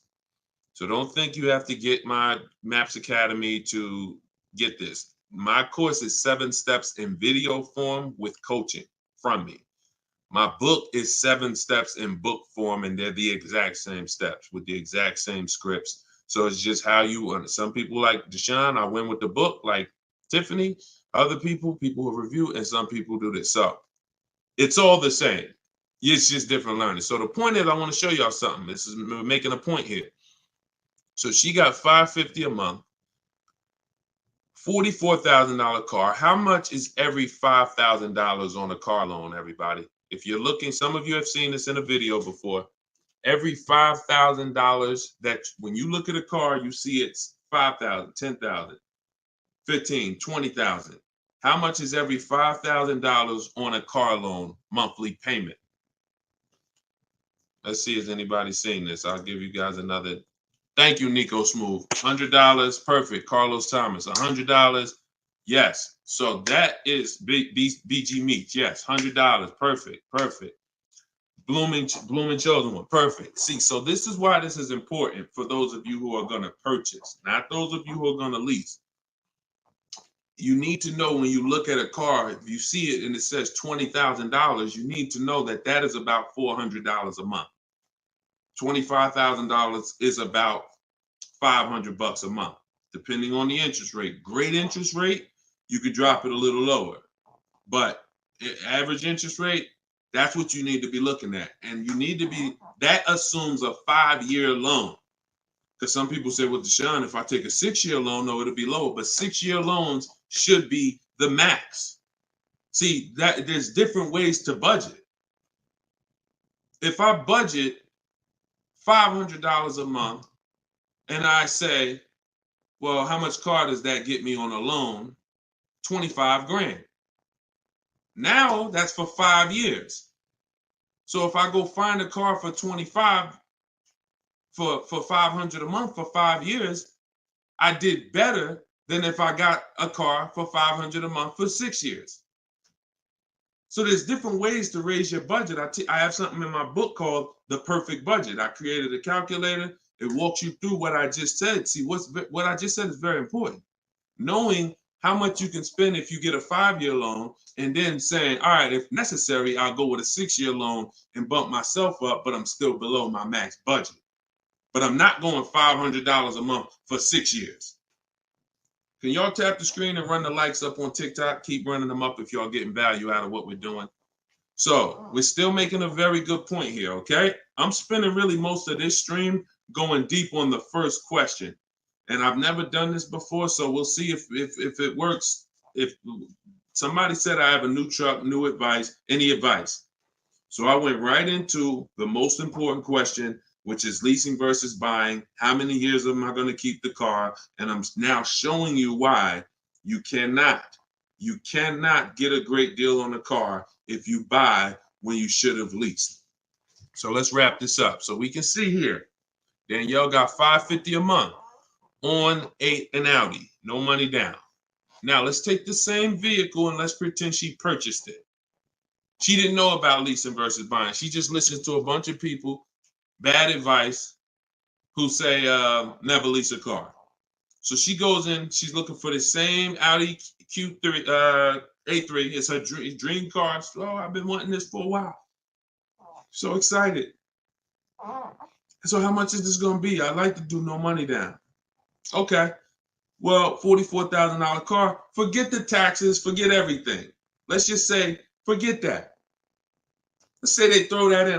We'll pay the tax and everything. Let's say she just finances $45,000. What's her payment? $900. Some of you who are in the math, you would like Deshone, yeah, $900. $900. So she drives out of there. She drives out of there paying $900 for the same car Danielle's paying $550 a month for. Now watch this. Let's just say, now I'm going to show you because I know what you're thinking. Deshone, please send my free book. Okay, I got you. DM me though. So I want to stay on topic here. All right, so let's just say some of you are like, well, Deshone, I got a great deal on my last car. I wouldn't pay the same price that Danielle could pay for. Let's say, what's an unbelievable deal on this $44,000 brand new Audi? How much discount? I'm gonna let y'all decide. I'm gonna show you why there is no way for you to get a great deal when you purchase when you should have leased. We're gonna kill this. Some of you are gonna be set free right now. So let's just say, what's a great price? $44,000 brand new Audi Q4 A3. What's just a ridiculous discount? How much off? Let's say like the best deal that you could ever think on a brand new car. Look, all right, it's taking you all a while to type. We're looking. What's up? Heck, none of y'all ever saved money on a car before? Some people, oh, Deshone, I didn't think we could get discounts on cars. All right, I like that. Nico Smooth, I like that. Let's say the person got $10,000 off. Okay? They got $35,000, which is essentially, let's say they got $35,000. The car is $44,000. So let's say they got $9,000 off, which is essentially 20% off the price of the car. Just brand new, nice, popular car. They catch the dealer sleeping, getting bids from home. $10,000, $9,000 off, $35,000. That's what they're getting the car for. Put your taxes on there, because now we're already being super unrealistic. We're not gonna be ridiculously. Let's just say taxes are on there. You know what? Let's just say no. How about this?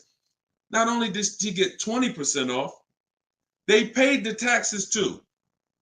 So she really got like $13,000 off. We'll pay the taxes too. Just finance $35,000 even. What's her payment? The most ridiculous new car deal we could ever imagine you've ever seen, we just went over. To show you, no matter how good this is, she still is about to lose because she's purchasing and she should be leasing. Watch this. And I'm going to tell you, when the person who purchases wins, $700. Thank you, paper chasers. Lisa, $650. Those are the estimates. Where do we win at? Imagine if I just gave y'all a ridiculously unreal situation that will never ever happen, but just to illustrate, if that ever happened, 20% off the car, pay the taxes, her payment's still higher than Danielle leasing. So when does the person who buys win? When they keep the car long enough to outlive the depreciation. Very simple. 8 years. 8 years. It's no comparison. So like you're sitting there and you're like, Deshone, I bought my last car and I've been buying cars all my life. I was just taught you buy your cars, you don't lease them, but I never keep them more than 8 years. If that's you, I want you to type a sad face.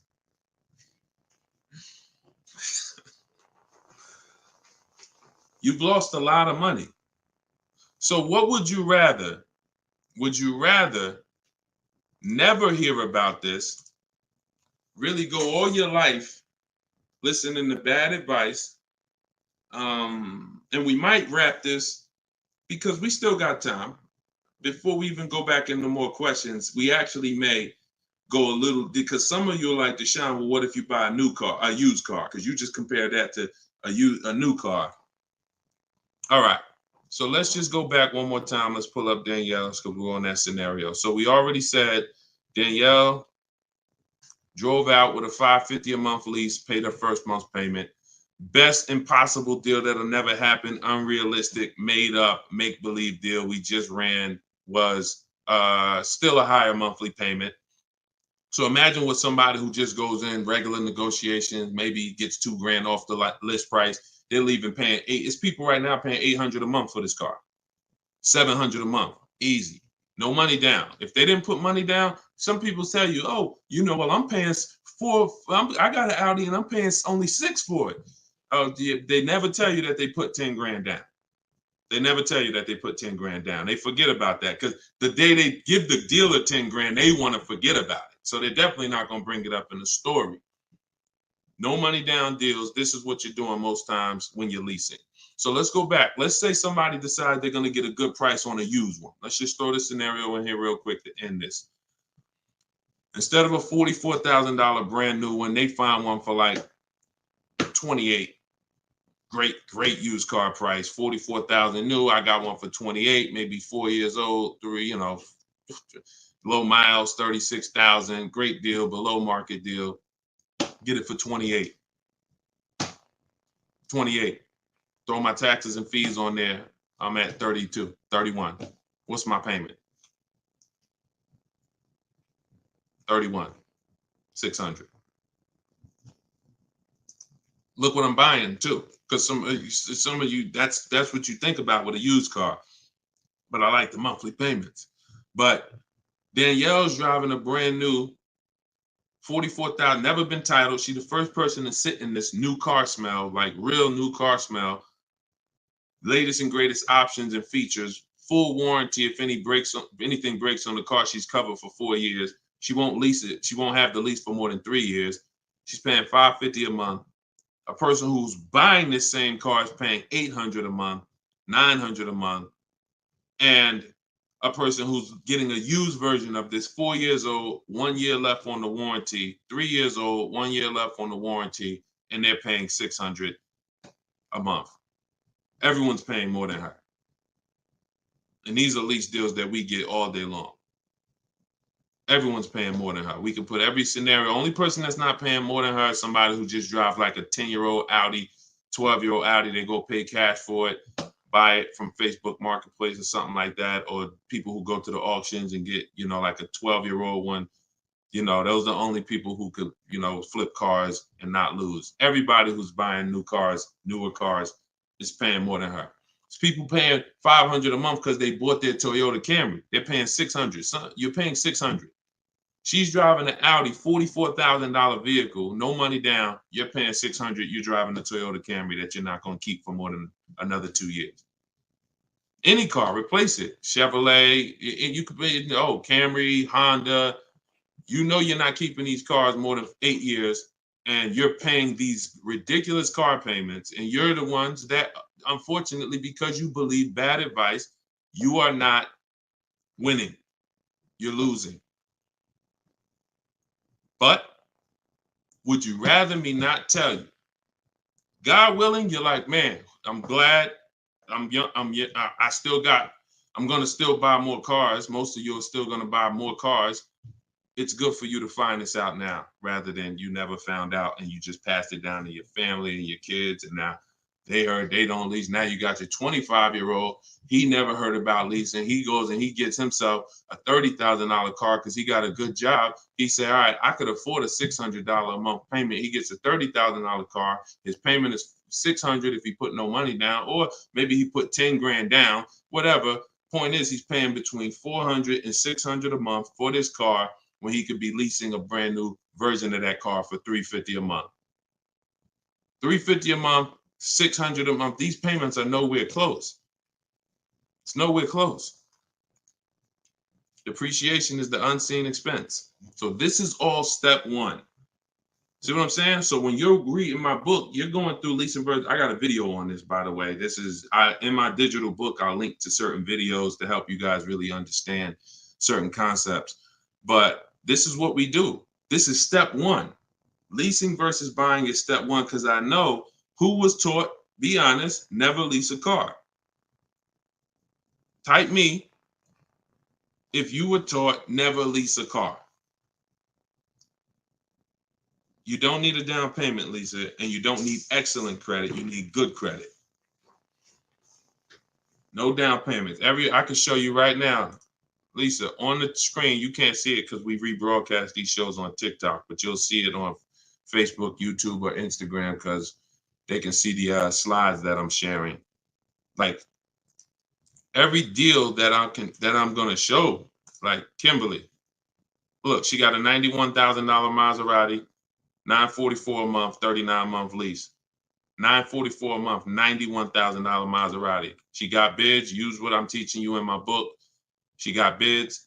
7 competitive quotes ranging from 1% to 1.8%. That's a crazy, but she saved 20 grand on a brand new Maserati. No money down, lease. Bonita, this was in the middle of the pandemic. When people were, the Kia Telluride was one of, if not the most popular SUV all through the pandemic.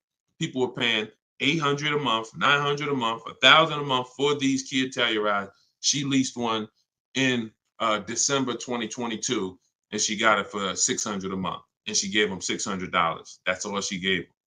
So, ask questions. It's better to ask questions about things that, you may not understand versus making statements, because when you make statements, sometimes it can mean you're not in a full posture of learning.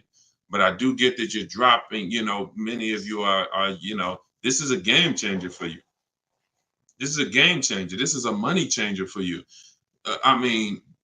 My goodness, my brother who I met recently over the last year, he's a neighbor of mine and he's become a close friend. And he had a Kia Telluride, black one, just like her. Totaled it. His wife was in an accident maybe about a month ago and totaled it. And he called me and he said he had saw the 8-year rule. And he said, I'm not keeping these cars 8 years. I'm going to lease this one. He leased a Kia Telluride, and his best offer on the same vehicle he owned was under $500 a month, no money down. It was like $479, $489. He was just paying. Remember, this was a $45,000 Kia Telluride he had. His payment on that car was probably $800-900 a month. So that's his wife totaling that car ended up being a blessing. Got him out of that car. He got the lease. He got the same car, brand new one, and he's paying $300 a month less because he has correct deal structure now. This is so important. That's why I call this the most important question in my book. And this is step one in my process, is you ask yourself the most important question. So I'm going to put the banner back up for you guys on Facebook and YouTube. You can actually go to deshonsbook.com. Dolan pinned a comment in the Instagram section, in the Instagram comments.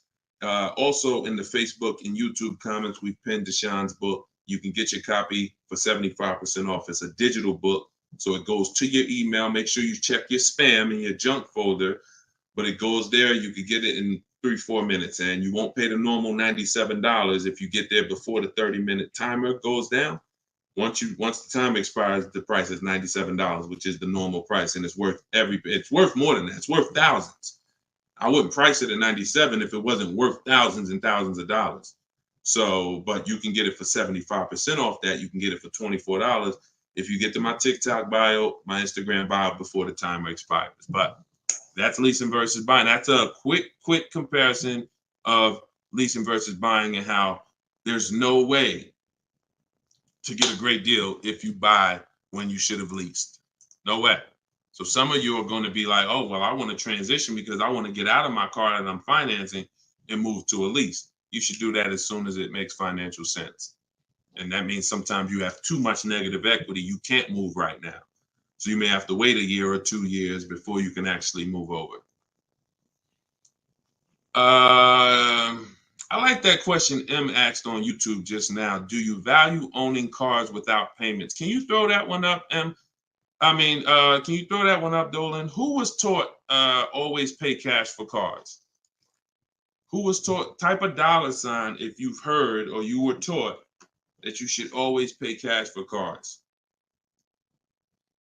Now, I'm going to tell you, in a market like now, it's great to, all right, I see RJ Velez. Now, there's value in paying cash, and I'm going to tell you where it is, and you got to just, there's no one size fits all. See, the problem, what's been hurting you guys is because you've listened to one size fits all car buying advice. So usually whoever is giving you the advice, they're telling you to buy cars the way they buy cars. Tap the screen on TikTok if this is making sense to y'all. If y'all are following this, keep tapping the screen, running the lights up. Let me know that you're following what we're talking about. So here's what's important. If you're listening to someone who tells you pay cash for cars, buy used cars, that's because they do that. Now, if it makes sense for them, then that's great. But we need to look at paying cash. When does it make financial sense? When does it not? It's based on a couple things. First of all, what are you doing with your money? Because some people say, I don't like car payments. Type me if you don't like car payments. Who said, type that, Deshone, I want to pay cash because I don't like car payments. Can we type that? Can we dialogue on this? Car payments. Anybody? Okay. May not be that many of you right now. There are people who say this, but you don't realize that car payments, when you pay cash, all you're doing is saving up a lot of car payments. So that's all it is, unless you just win the lottery. If you get a lump sum inheritance, that's different. But if you have saved up $15,000, $20,000, $18,000, and you want to pay cash $25,000, then all you did was save up a lot of car payments, okay? Or save what could have been car payments. You can put them in a savings account and just have the car payment come out. So you can literally say, all right, I'm going to put this cash, $25,000 in a savings account, and that's where my car payment is going to come out of, so I don't spend that. If it makes more sense for me to pay cash, then I'll take the cash. And when it usually makes sense is when the rates are very high. If you can't get a rate that makes really, really, good financial sense, and I mean like we get bids for our rates. We make banks bid, we make credit unions bid, we get multiple offers in what I call the bank bidding war. You get this when you get my book too. This is actually a section I wrote. It's like, maybe it's 3 steps to it of how to get the bank bidding war. But once you get those bids, if you can't get a good rate, then it really doesn't make sense for you to pay cash. I mean, it doesn't make sense for you to borrow the money when you can pay cash for it. But there's an exception to this. What people are doing with their money is relative. So let's just say somebody is investing their money and they can get 10% on their money or 12%. Some of you are in real estate. Some of you are in good investments and businesses, investing into small, things that you can get 15, 20% returns on your money. It doesn't make financial sense. If you could get that type of return on your money, why would you want to put it into a car that's going to get you not just a low return? What's the return on a car, y'all? When you pay cash, you pay $25,000 into a car. What is the return on that? On the cash, what's the cash on cash return? Because I don't want to talk about this much because everyone's not paying cash. It's a small number of you who will, but I want you to be able to know when this is a financial conversation that if you're paying cash, you should understand this. If you got $20,000, $30,000, $40,000 saved up, you thinking about paying cash for a car, this should be an easy conversation for you to follow. Okay. All right. Actually, everybody said the return is 0. I haven't seen anyone who's correct yet because it's not. The return would be 0 if you put the 25 in and then 5 years later you came back and got your 25 out. That's a 0 return. If you put 25 into an asset and then you come back in 5 years and you should give me my 25 and they say, well, it's 5 years later, this asset is now only worth 12. What's the return on that? What's up, Big Spoon? What's the return? Not 0. It's negative. It's negative. So you wouldn't take money out of investments that are getting you 10%, 12% or more to put into something where that cash is going to be a negative return on your cash. So that's one thing to consider based on who you are. Another thing is to consider if your money's not invested, you're not doing anything with your money, then just keep the debt down. Keep the debt down. Another thing we do is we see if there's any special rates on the car we're buying, because and when rates are high, traditionally, you're not getting a low rate from a bank or credit union. Rates are 6, 7, 8% on average. You're not going to see 3%. But sometimes you'll see 3% as a special rate. That's car specific. So if I'm shopping for a Mazda CX-5, I'm going to check to see, do they have any special rates this month on the car I'm shopping for? It might be 2.9, 1.9, 0% sometimes. And these are instances where it doesn't make financial sense to pay cash. If I can get this type of rate, use the bank's money for a very low percentage, and then turn around and use my money and keep my money invested or keep my cash. Maybe you just want to have your cash. Once it's in the car, you can't get it. So once you put your money cash in the car, you can't get that money back out until you sell the car. But if you can keep the money and get the car, now you have your cake and you eat it too. I still got my cash, but I'm leveraging the bank's money, paying them small amounts of interest to use it. So people see interest as the only loss. I don't want to pay interest. That's programming. That's not what would be talked about in a finance conversation. And if you want to get religious, because some of you say, "Oh, I don't want to pay interest because of religious reason," then it's a partnership. It's not a debt. It's a partnership. Anyway, let's not get all into that. Just paying cash is right sometimes for some situations. Paying cash is not right sometimes for other situations. The key is, which situation are you in? That's the key. Knowing how to ask yourself the right questions. Which situation am I in? I'm getting good returns. Stock market been returning me X% late. Hey, this many years, this has been my return. I think I'm going to keep my money invested and I'm going to use the bank's money. That's right for that person. All right. So that's a great question. I don't know how we went deep on that, but we're going deep in this stream. I normally do rapid fire Q&A. We're going deep on some subjects. And again, this is all in my book. Everything that I'm teaching is in my book. Every part of my strategy, it's a 7-step process. First step is most important question. Second step is deal structure. The equity assessment. For those of you who are replacing a car or a lease, assessing the equity in the asset to see how much money we can pull out, if any, to either put in our bank account or use in our next transaction. Third step is deal structure. Fourth step is shopping, not buying. It's actually called shopping, not buying, where we enjoy shopping, we enjoy test driving, we enjoy the process. We're about to spend $30, $40, $50, $100,000. We actually enjoy shopping for the item. There's no pressure because we're never talking numbers in the dealership, ever. That's our rule.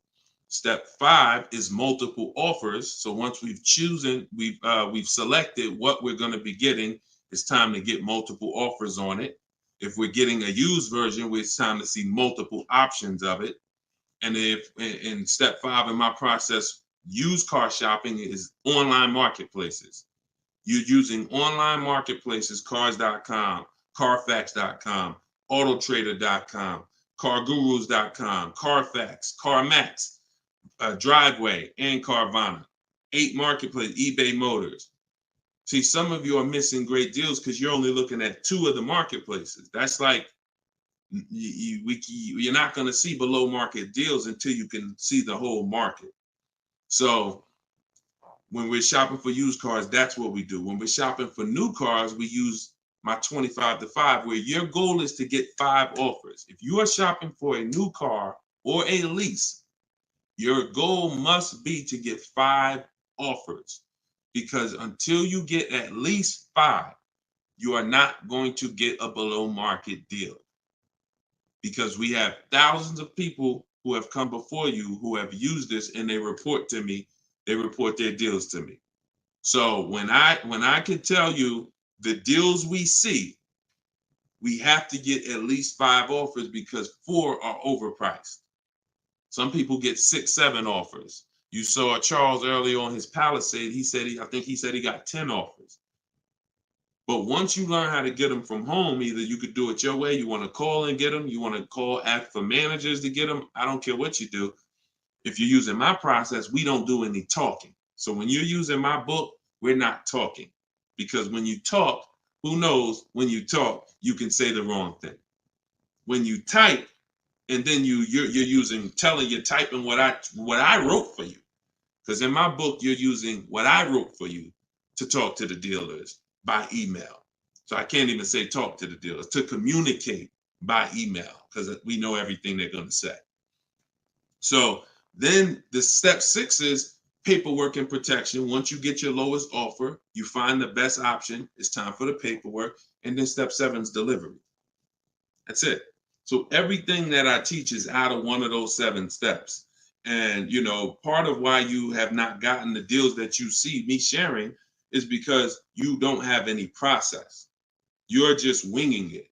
You're just hoping things go well for you. And that's just not a place of empowerment. That's just not a place of empowerment. Strategy is here. So, so we went deep on some of what's in that book and what you'll learn if you get it in the comment section, or you can get it in my TikTok or Instagram bio. If you're watching us on TV, you can also scan that QR code with your phone. And as long as you get there before, but now you're seeing why the book's worth $97. I see why you priced it at $97, Deshone. You know what I'm saying? That makes sense. You breaking this down and telling us what's in the book, and it's a digital book with links to videos and scripts and things you copy and paste. Oh, I see why this is a $97 book that you can get for 75% off. $24 before the timer runs out. Go ahead, Dolan. Yeah, this has been good so far, though. I do like this. Are you enjoying this dynamic? If you are, type something. The word something. Let me know you're enjoying this. All right, this is from TikTok. I'm told lease deals are new each month. Yep, they usually are. Why shop if brand has same financing deal? There's no same financing deal. So lease deals change every month. I'm going to make sure I'm trying to understand your question right. I'm told lease deals are new each month. Lease deals usually change every month. Sometimes they'll run the same one for 2 months, but usually something changes about the lease deal either every month or every 2 months. Why shop if the brand has the same financing deal? Well, we're shopping for offers. So shopping is to get offers. The financing versus leasing is the first question you should be asking yourself, though. Because as we spent a long period of time talking about earlier in the stream, one offer is not, you can't get a great deal if you buy when you should have leased. So if you didn't see that, definitely watch the replay on YouTube or Facebook. But there's no, the financing and lease deals are extremely different, and they're going to be entirely different prices. And we can't even depend. We don't even. Another thing you're doing, if you're buying a car, looking at the special finance deals is important, because that's how we see if they have 0% or 2% or 3%. But looking at the lease deals is absolutely pointless. Looking at the lease offer is, I don't even call it a deal. It shouldn't be called a deal. Anything that 100 people can come in and get is not a deal. They're not going to offer a deal to 100 people and say, hey, come on in and we make almost no money. See, what Charles paid, look, on his Palisade, $48,000 Palisade, he's paying $597 a month. Sean getting there, he got his F-150 Lightning XLT, $73,000 truck. His lowest bid, he saved, he got it for $4,915. What's this? $21,000 off is what he got. We're showing it on the screen right now in case you think we're capping. You know, we don't need to. You know, this is, look, Frina, y'all saw Frina, 579. This is Tiffany, who wrote us in when she got her deal using my book. She said, I believe we got a good deal from what we learned from the book. Look, it was a $44,000 MSRP that she got $6,530 off the price. That was her lowest bid. So you're nowhere close to what normal people are paying and what is advertised on these vehicles. What's advertised on these vehicles is not a deal. A below market deal is something where the managers don't really want to make it. But you know what? It could happen for a number of reasons. Somebody wants to beat their competition. Sean said he had to go 100. We shop out of state. You'll get very used when I walk you through shopping from home, and you know, you'll see. I mean, if you're gonna do it your way and you get used to it, you'll see you're in more control. You're in control. So, but a lot of times your best offer is going to come from a dealer that's not close to you, because the dealers that are close to you feel like, why do we need to give them a deal? They're going to come in anyway. Because that's what most people do. You're going to walk in the dealer anyway, and you're going to talk numbers and try to negotiate. That's what most people are going to do. Why do we need to give these people deals? But this person who is now talking to multiple dealers from home, they hold the cards. We hold the cards. And then one person wants to beat everybody, and they do that. But you gotta, I'm gonna say this and then Dolan throw the next question up. If everyone could get below market deals, then they wouldn't be below market deals. They would be normal deals. It would be the average price. Y'all, is that clear? Is that clear? If everyone could get below market deals, if it didn't take strategy to get below market deals, then they would just be regular deals. You know? All right, this is Rhino from YouTube. What is a good range of credit score to go for a lease? Great question. Anytime you guys hear a question you like, just start tapping the screen, please. Appreciate y'all continuing to run the likes up on TikTok.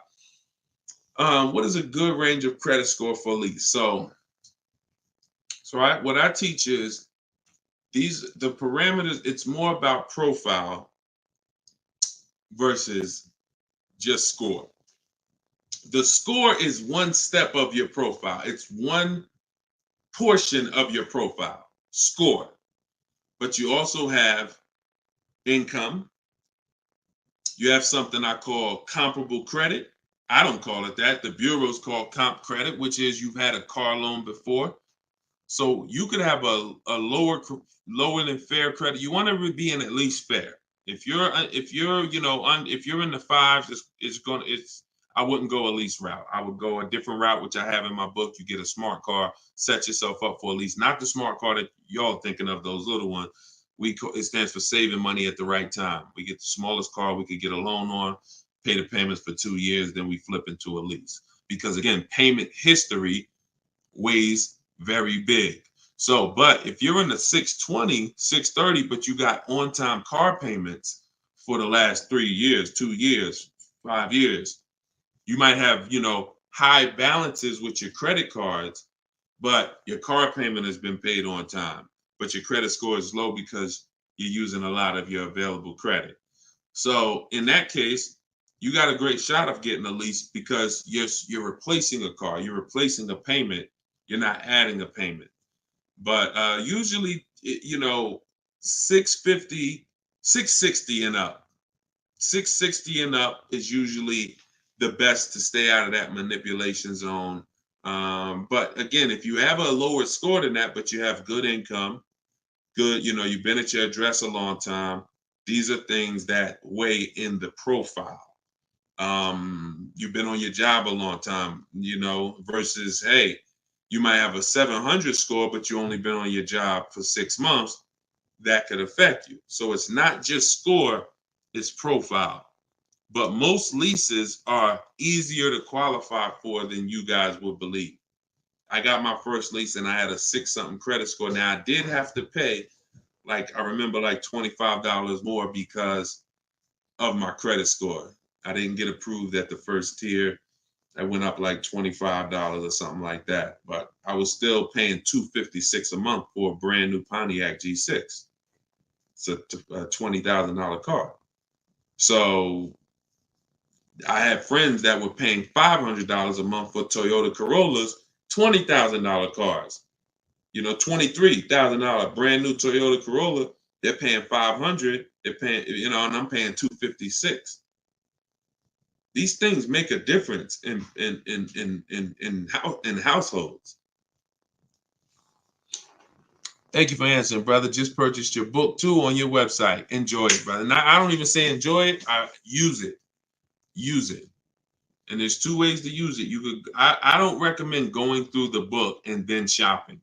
I recommend you don't, the book is written in a way where I ask you, it's like if you called me and said, hey, D, what's my first step? Here, do this, and then call me back. You wouldn't call me and be like, Deshone, give me all the steps. I wouldn't give you all the steps because you would forget them. I would tell you, all right, how many years we keep in the car? 4. Okay, we leasing. How many years we keep in the car? 10. All right, we purchasing. Then we're gonna move to the next question. We need to do our equity assessment. Go on these websites, call your bank, get your payoff, do these steps, call me back. Okay, boom, I did that. All right. So once you put those things in an order, you'll see that you threw me off, Dolan, throwing that question up. But yeah, Rhino should. Oh yeah. Anyway, what I was saying is use it. So you could go through the book. I would recommend you go through it, do 1 step, check it off before you move to the next step, so that by the time you get to step 7, I'm congratulating you, saying, let's get ready for delivery. Not, oh, I'm at step 7. I read the whole congratulations. Oh, that was so nice. That nice message you write to us when we get our cars at the end. That's nice, Deshone. You shouldn't be reading that until you got your car. You get what I'm saying? I'd rather you go through the book that way. It'll be a lot quicker, a lot more effective for you. All right, but use it. Use it. Great. All right, Dolan, throw that up for me now. Thank you, man. Appreciate you. Okay, Freon on YouTube said, what about refinancing when the rate drops? Absolutely. If I'm buying a car and I'm paying a high rate, what is considered a high rate, 7-8%, depending on the car. Now, there are times where rates are high. That's the best offer you could get. But there are times where we know rates are 3%, 4%. There's time when the rates was 2 and change from the credit unions and things of that nature. So, relative to what they've been, these rates are high. So, yes, as long as you have a great car, the goal is always to get a great car. You could change the loan, like Freon said, by refinancing. So let's say I have horrible credit, 400 score, I need a car. I'm going to make sure the car I get is absolutely a great car. I mean, it must last. This is the thing you need to be looking for. I need to make sure I'm getting a car that's going to last, because I could always fix the loan. But if you fix the loan, refinance, but you got a bad car. You got a car with 100,000 miles on it, and now you're saying you're gonna keep it 8 years. You're not keeping that car 8 years in a lot of cases. It has too many miles on it. So you should be shopping for a car saying, okay, I'm planning on keeping this 18 years. I want to get myself something with 60,000 miles. Now that might mean you can't get the big SUV. But if you get the big SUV and then the car breaks down in 4 years, it defeats the purpose anyway. So you could always fix the loan. Don't get a bad car. Very, very important. Or that really destroys a lot of these long-term plans that you need to have. Okay? But yes, everyone will be refinancing when the rates drop. That's for sure. Go ahead, Dolan. Next one, please. Great questions. Great questions. Yes, these are some great questions. From TikTok, I have a car with a lease ending in a couple months. Buyout is 35, but Kelly's Blue Book is 44. Should I buy out the car with the option to sell after? We don't usually buy leases, in fact, ever. Why are we so big on buying our leases? Who told us that was a good idea? Who told us going from buying? Think about this. 3 years ago, I drove off the lot with a very nice brand new car that I was paying, hopefully, a decent payment on. Why am I going to stop doing that to now buy a used car? What's the benefit to us buying these leases out? Maybe I don't see it, because what I explained is it's a horrible idea. It's a horrible idea. One exception, if you're keeping the lease 8 more years after you buy it, then it's fine, because it's just like you bought a used car. So you really kept the car how many years if you leased it for 3 years and you're keeping it another 8? See what I'm saying? 11 years. So you're going to win. It's still a bad idea, but you'll win somewhat if you keep the whole car 11 years, because I'm going to tell you why. Once you get a used car, you reset everything. You got a new, that's a whole separate transaction. If you lease a car, your payment on that lease is going to be, let's just say your payment on the lease is $450 a month. What you're going to find in most cases, if you buy the lease out, to get a $450 a month payment, you got to take a 6-year loan. To get a $450 a month payment, you got to take a 6-year loan. So you already leased the car for 3 years, and now you're purchasing the balance for another 6. You leased the car for 3, you're purchasing it for another 6. That's 9 years. So why did I just say the only way to win when you buy your lease is to keep it at least 11 years? Because how many years of payments are most people going to have? 9. 9. 9. Can we let that sink in? A person who buys their lease, like most people are going to buy them with 6-year loans, you're paying for 9 years on the same car. 9. Even if you get a 5-year loan, 8 years on the same car. So it'd be a shame to go pay 8 years on the same car and then turn around and do that all over again. So you want to keep it long enough to at least, hey, I had 2 years of no payments though. You know, I had that car 11 years. I only had 2 years of no payments on it. That's a pretty bad way to live. You're paying on 9 years old, 8 years old, you're still paying on the same car. 7 years old, still paying on the same car. This is why buying your lease is a horrible idea in most cases.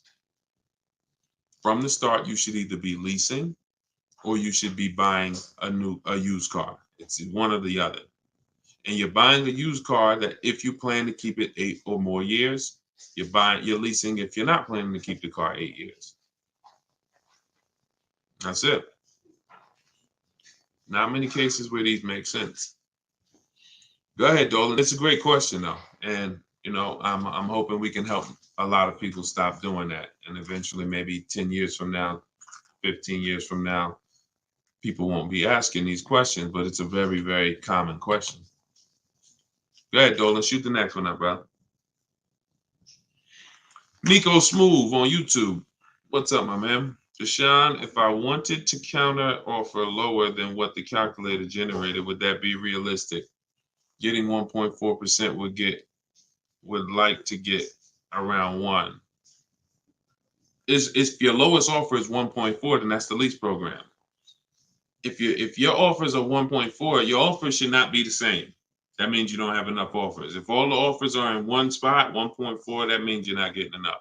Once you get 5, 7, you'll see they should be at least $150 to $200 a month difference. That's how it should be. $400 to $600 a month. $600 to $800, $600 to $750. That's how it should be. Now, if you once your lowest offer is 1.4, but you have 1.6, 1.7, higher offers than that, then 1.4 is the best. And that's the lease program. There's nothing you can do about the lease program. All you're doing is finding the dealer that's going to agree to discount the car the largest amount. The lease program is then going to dictate what the payment's going to be. But yeah, you're on the right track. Go to a Plan B vehicle. It's surprising how different every single vehicle has a different lease program. In regards to what and just to really hammer this home, Zafrina, who we showed first at the beginning of the stream, she had a $579 a month lease on a $65,000 truck. She was shopping for a Jeep Grand Cherokee Limited because that's what they had and they were replacing the lease. So she gets a 1.1 and change. It was like under 1.2, like 1.19 or something like that. That was her best offer on a Jeep Grand Cherokee Limited. That's a great lease. That's a great deal. $600. That's a great lease deal. Probably a $450 payment on a $40,000. Great lease deal. But she said this guy is saying that he thinks he might be able to do better on a hybrid Jeep Grand Cherokee Limited. He said he could probably get me below the 1%. I said, okay, you need to get 5 more offers at least. Because what if he's saying he could do better on that version, that means that version has a better lease program, which means you need to get your 5 offers again. She called me 48 hours later. Well, she posted in our group saying that she had gotten that $579 a month, which was a 0.88% lease. So that's not only is every vehicle have a different lease program, every trim level has a different lease program. Almost trim levels can have different lease programs attached to them. In many cases, they do. All right, great question though. You could also wait it out, Nico, if you have a little more time and see what the programs are next month. Go ahead, Dolan. You can shoot the next one up. Can you lease a car if you have a bankruptcy? Sure, but you need to rebuild your credit. You need to get your, if you start in blank, I know people that have had a bankruptcy, got a discharge, and they are at a 700 score in like a year. So I will be following Shonda Martin. I recommend her to everybody. She has great strategies on credit. She does a lot of live streams like me, and she has great strategies. So I think she's on every platform. Yeah, she's on every platform that we're on. So Shonda Martin. But yeah, get yourself up to like a 680, which is not hard to do because you're starting fresh. Many times a Chevy or a Ford, a Honda, Hyundai, Mazda, Subaru, these leases don't need you to be incredible. If you have a good job, long history on your job, and a 680 score, you're going to get most of these leases. These are not like luxury leases to the point where they're snooty. All right, go ahead, Dolan. Genesis on YouTube. So how can you lease out of state with the current lease looking to trade in? But I heard Deshone say out of state lease deals are good. Well, if it's the best offer, you go as far as you need to go to get 5 offers. In my book, we use my 25 to 5 strategy, where you're connecting with 25 dealers online in 20 minutes. We go to their websites using the contact tab, and then you have a template of mine that you copy and paste. If you're going to do it your way, you're just writing in, all the details of what you want, when your deadline is, what options you're looking for, what you're over. This is all stuff I walk you through in the book. What you're looking for. Really, it's about the car. You're not saying, hey, I'm looking for a lease quote, I'm looking for a purchase quote. We need to find out who even has a car before we start talking about money. But then the goal is that you got to get at least 5 offers. You got to get at least, and you have to do the equity assessment to see if there's any equity in your current lease. You don't want to return that, and you don't even know if there's any equity in that lease. And the only way you know that is the offers you get are higher than the payoff. It's very simple. Equity is offers, cash offers from CarMax, Driveway, Kelly's Blue Book, instant cash offer, not Blue Book, the website, instant cash offer, Kelly's Blue Book, Auto Nation, sell my car, Car Guru, sell my car. You have to get these offers, and if those offers are higher than your payoff, then you have equity when you sell the car to these people. If you have a third-party restriction, you can't sell the car directly to them. You got to sell to a local dealership. You got to get bids from a local dealership. I teach you how to do that. For those of you who have third-party restrictions, we talk to used car managers to sell our leases. So I've been doing this since 2006. Like, if I wasn't called to build these companies, then I would be. If I wasn't called to build these companies, there's no doubt I would be selling cars, making $200,000, $300,000, $400,000 a year. There's no doubt about it. But that's not the path God had for me. So what I'm telling you is based on me understanding 99.9% of the car buying of the industry inside and out, and giving you the way to actually stay in control, call the shots, have the business come to you, have the banks come to you, have the cash offers come to you, and then you're just simply picking the best ones as they come to you. So this is all in my book, Cars from Home, 7 Steps to Saving Time, Money, and Avoiding Dealerships. It's a digital book. You can get your copy for 75% off in my TikTok bio, in my Instagram bio, or we have a comment pin. Dolan, can you post the comment for everybody again on Facebook and YouTube? Just copy and paste that comment for everybody. And also we'll put a banner up on the screen for those of you who are watching us on television. You can scan this banner with your phone, and it'll take you to the 75% off page. So you'll only pay $24. You won't pay the normal price of $97. But that offers for 30 minutes. Once the timer does expire, $97 is your price to get it, which is still a great price. I'm sure everybody who spent time with us today can see why $97 is going to save you probably tens of thousands of dollars, depending on how many cars you get. Sean saved 20 grand on his first car. So for those of you who want to attend my free masterclass, Everything You're Doing Wrong, Buying, Selling, and Leasing Cars, you can attend that in my bio. We'll also put another comment for those of you who want to attend that. That's about an hour-long class, and I'm teaching very specific. You'll need a notepad for that. That's not just Q&A, although we do Q&A after. So you guys can go watch that, and so we'll put, and that's also in my Instagram and my TikTok bio. So the information's available, y'all. That's the whole point. There's no excuse. Everything that we talked about today is really financial awareness, financial literacy that you have not learned. You haven't heard of it before, but this has been around. We've been doing this for 3 years. Over 2,000 people have come before you.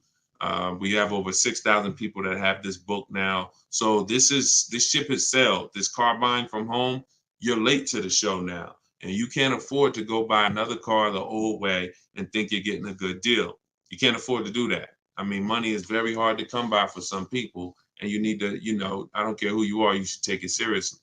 So this is why we're here. And so you can get it from my free videos, from these Q&As, in my book, in my masterclass. I don't care how you get it. You want to join me in Maps Academy and have me coach you through your car buying.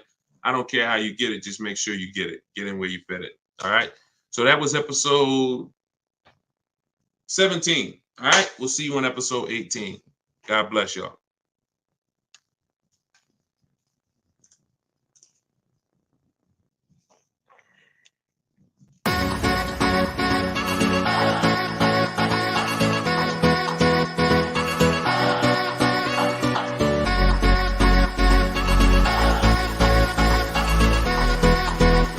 The worst possible thing you could say when you walk into a car dealership. I spent 5 years with Mercedes-Benz, 5 with General Motors, and the worst thing a person could say when they walk in is, if you could just get me to this payment, we got a deal. So your loan's probably still like 19, which means you got to pay to get out. You're upside down. It's called negative equity.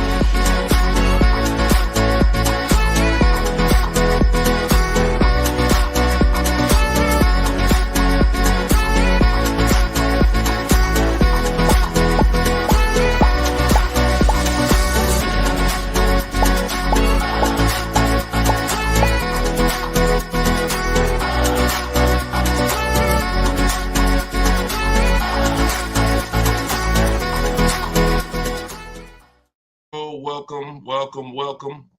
This is episode 17 of Car Shopping Questions and Answers. I am your host, Deshone the Auto Advisor, and we do these live shows throughout the day, throughout the week, to make sure that you have access to cutting edge car shopping strategy, which is the science of making dealers and banks bid for your business instead of negotiating the old-fashioned way. So that is what we do here. Frankie boy, good to see you, Frankie boy, on TikTok. Kev, I see you on TikTok. We are live on all 4 platforms: TikTok, Instagram, YouTube, and Facebook. We have Dolan in the background. He's going to be pulling in your questions for the show. So as you're here, you can start typing your questions. Let's get the housekeeping out of the way as well. Could everybody who shares great information hit the share button? Also, I'm the author of the new digital book, Cars from Home. It's called Car Shop. It's a 7-step system that we use to car shop, and we get bids from home. Everybody that you're going to hear me talking about today, I'll be sharing a lot of different people throughout the broadcast that use this system, so that you can see the different results that you will get when you start learning to make dealers bid for your business instead of negotiating the old-fashioned way. So thank you to everyone who has reviewed the book. Again, this is our Thursday, 12 p.m. live. It's May 9th, so you guys can start typing your questions if you are here with us live. And for all of you who do want your copy of my new book, Cars from Home, 7 steps to saving time, money, and avoiding dealers. We have a link in the comment section on Facebook for you guys. We also have a link inside my TikTok bio, inside my Instagram bio, that you guys can use to get your 75% off your copy. So you won't pay the $97 price. You'll pay $24, but it's only for 30 minutes. So once the 30-minute timer is up, the price is $97, and it's a great price. So all of these people you'll be hearing throughout the show have used the strategies that are in this book to save thousands and thousands of dollars from home. And that's where I'd like you to be as well. So Dolan, as you get the first questions coming in, feel free to throw them up, and we'll get right to it, y'all. Let's go. Whenever you don't see the banner above me, you know we're actually live. When you see the banner, that means we're rebroadcasting, because we do rebroadcast this show throughout the day. But whenever you don't see the banner, that means we are absolutely live. Okay, so start typing your questions. Type them fast, and we'll get to it. T. Del Mar on Instagram. I'm leasing. Now test drive. Why do I ask for an older salesperson? Won't any salesperson be okay? No, any salesperson will not be okay. Some salespeople will bring you in for a test drive, we talk to people who are experienced in the dealership. So when we talk to them and we ask them, do they have a car that would come in to see, we know 9 times out of 10, they're going to be honest with us. You get a new kid on the block or a salesperson who doesn't care about this stuff, they'll get there. Who's ever gotten to a dealership, was coming for a test drive, and then the dealership said, oh, that car got sold, or that car is not here anymore by the time you get there? If you've ever had that happen, type me. You set up a test drive, you come in, oh, I was coming to see that car. Oh, it sold like, 2 hours ago. It just sold. See, when you're dealing with experienced salespeople who are honest, exactly, Peaceful Grace on TikTok, you understand. So this is why every step that I teach is important. Even things that you might see, okay, why is he telling us ask for this person? It's because if you don't, you run the risk of running into a salesperson who doesn't care. Oh, they'll get there and just, oh, well, that car sold, but hey, I might have another one. Let's look at some other ones. No, we don't go for that. We don't go for that. Our test drive is strategically set up to try to guarantee a successful test drive where we can be in and out that dealership in 20, no more than 30 minutes and coming home. Okay, let's go. Nothing is left to chance. All right, go ahead, Dole. Let's shoot the next one and keep your questions coming, everybody. We'll try to get through as many as we can.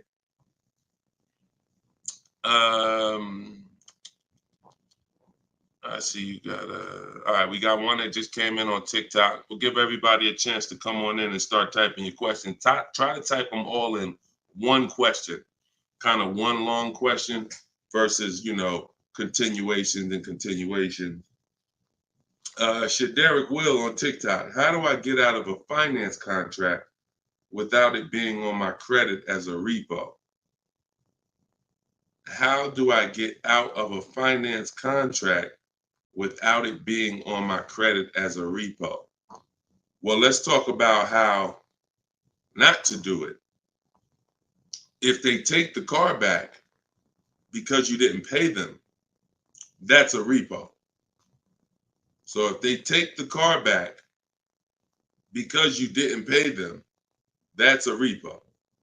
So if you do that, that's a repo. So let's talk about how not to do that. You could sell the car. The only way to get out of a car without it being a repo is to sell the car. So you need to find out what your equity position is in the car. You need to call the bank, ask them how much you owe. That's called a payoff. Get your payoff amount, how much you owe, and then you're going to get offers. You're going to do what we call an equity assessment, where you go into the 6 online car buyers and you get you get these bids. CarMax, Driveway, Carvana, Kelly's Blue Book Instant Cash Offer, AutoNation Cash Offer, and Car Guru's Sell My Car Cash Offer. Those are 6 different cash offers that you're going to get, and whichever one's the highest, that's the one you would take.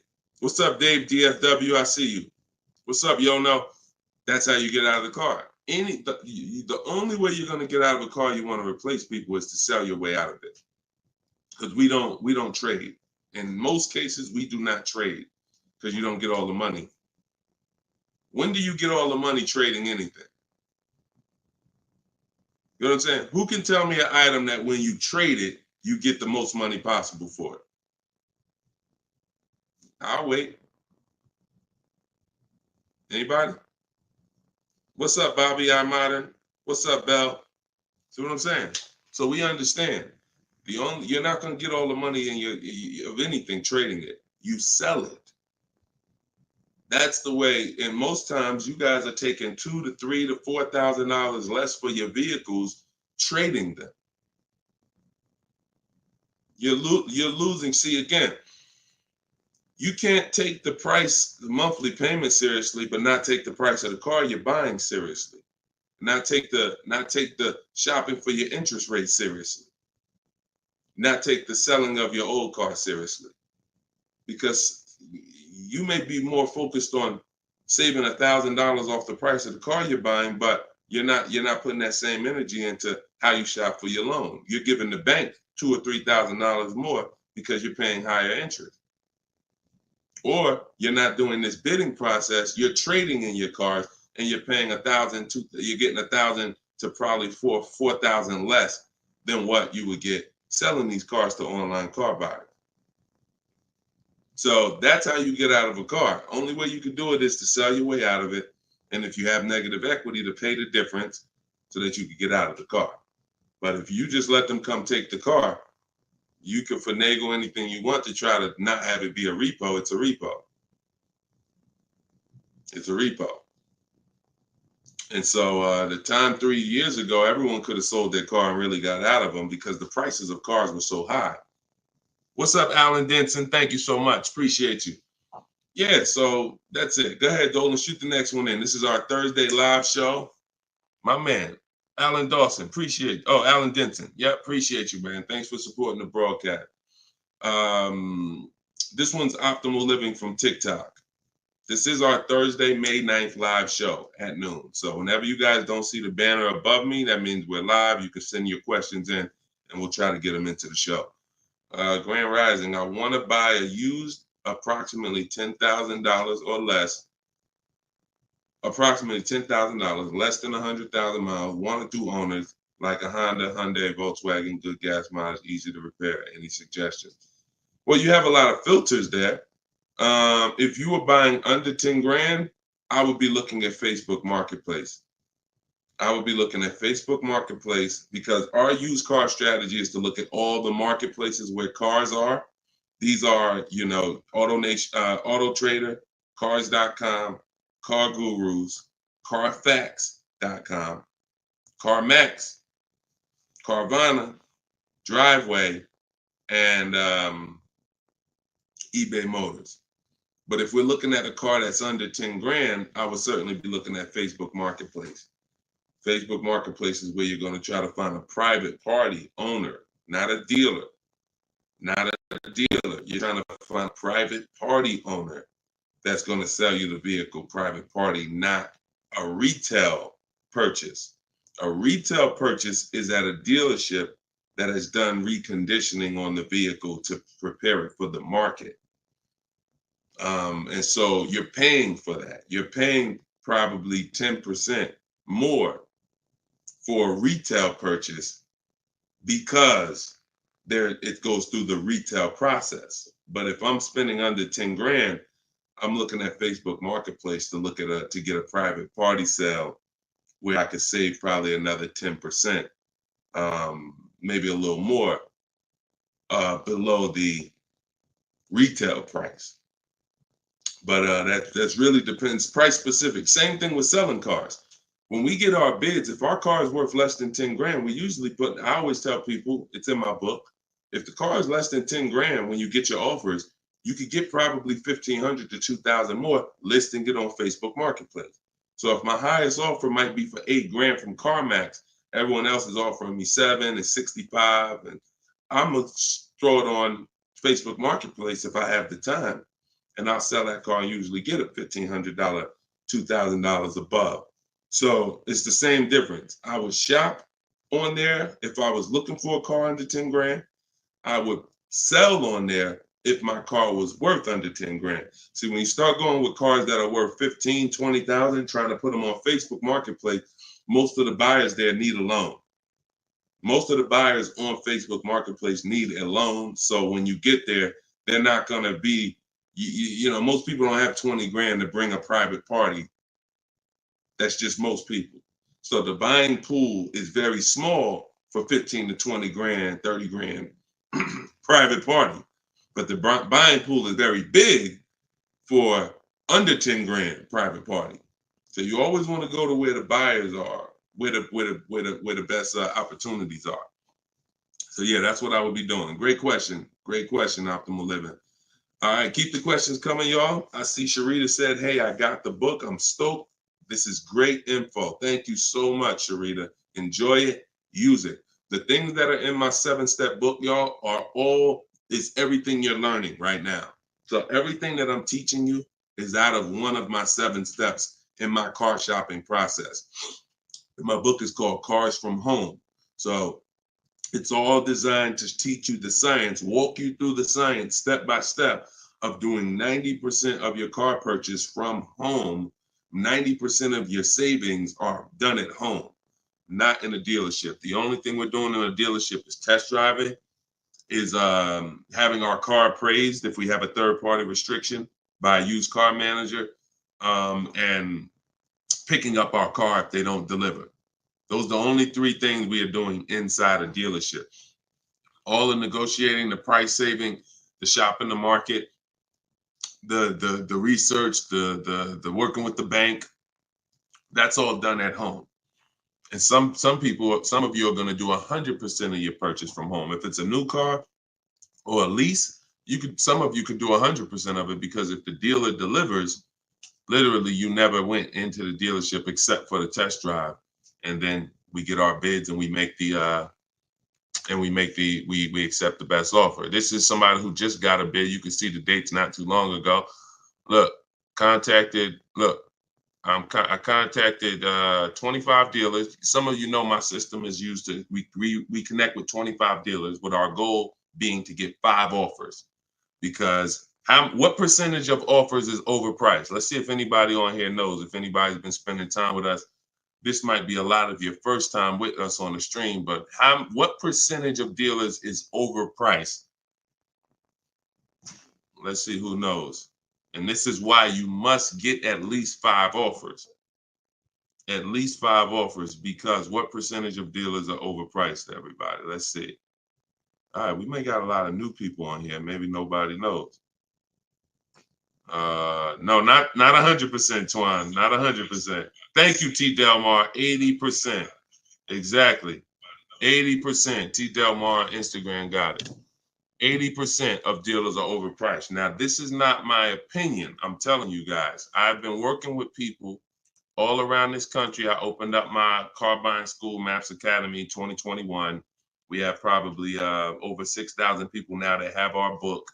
So people report deals to me. I have hundreds of people who over the years report their deals to me. And that's what we see. We see 80% of the quotes we get are higher than the best quote.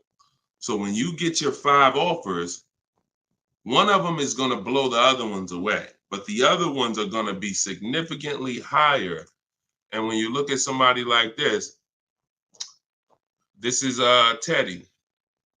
Teddy he said, I received 10 offers. He said, I only used the scripts provided. So in my book are the scripts he's talking about that you copy and paste. This dealer's initial quote came back at 937. Using the counter offer calculator, which you have in my book as well.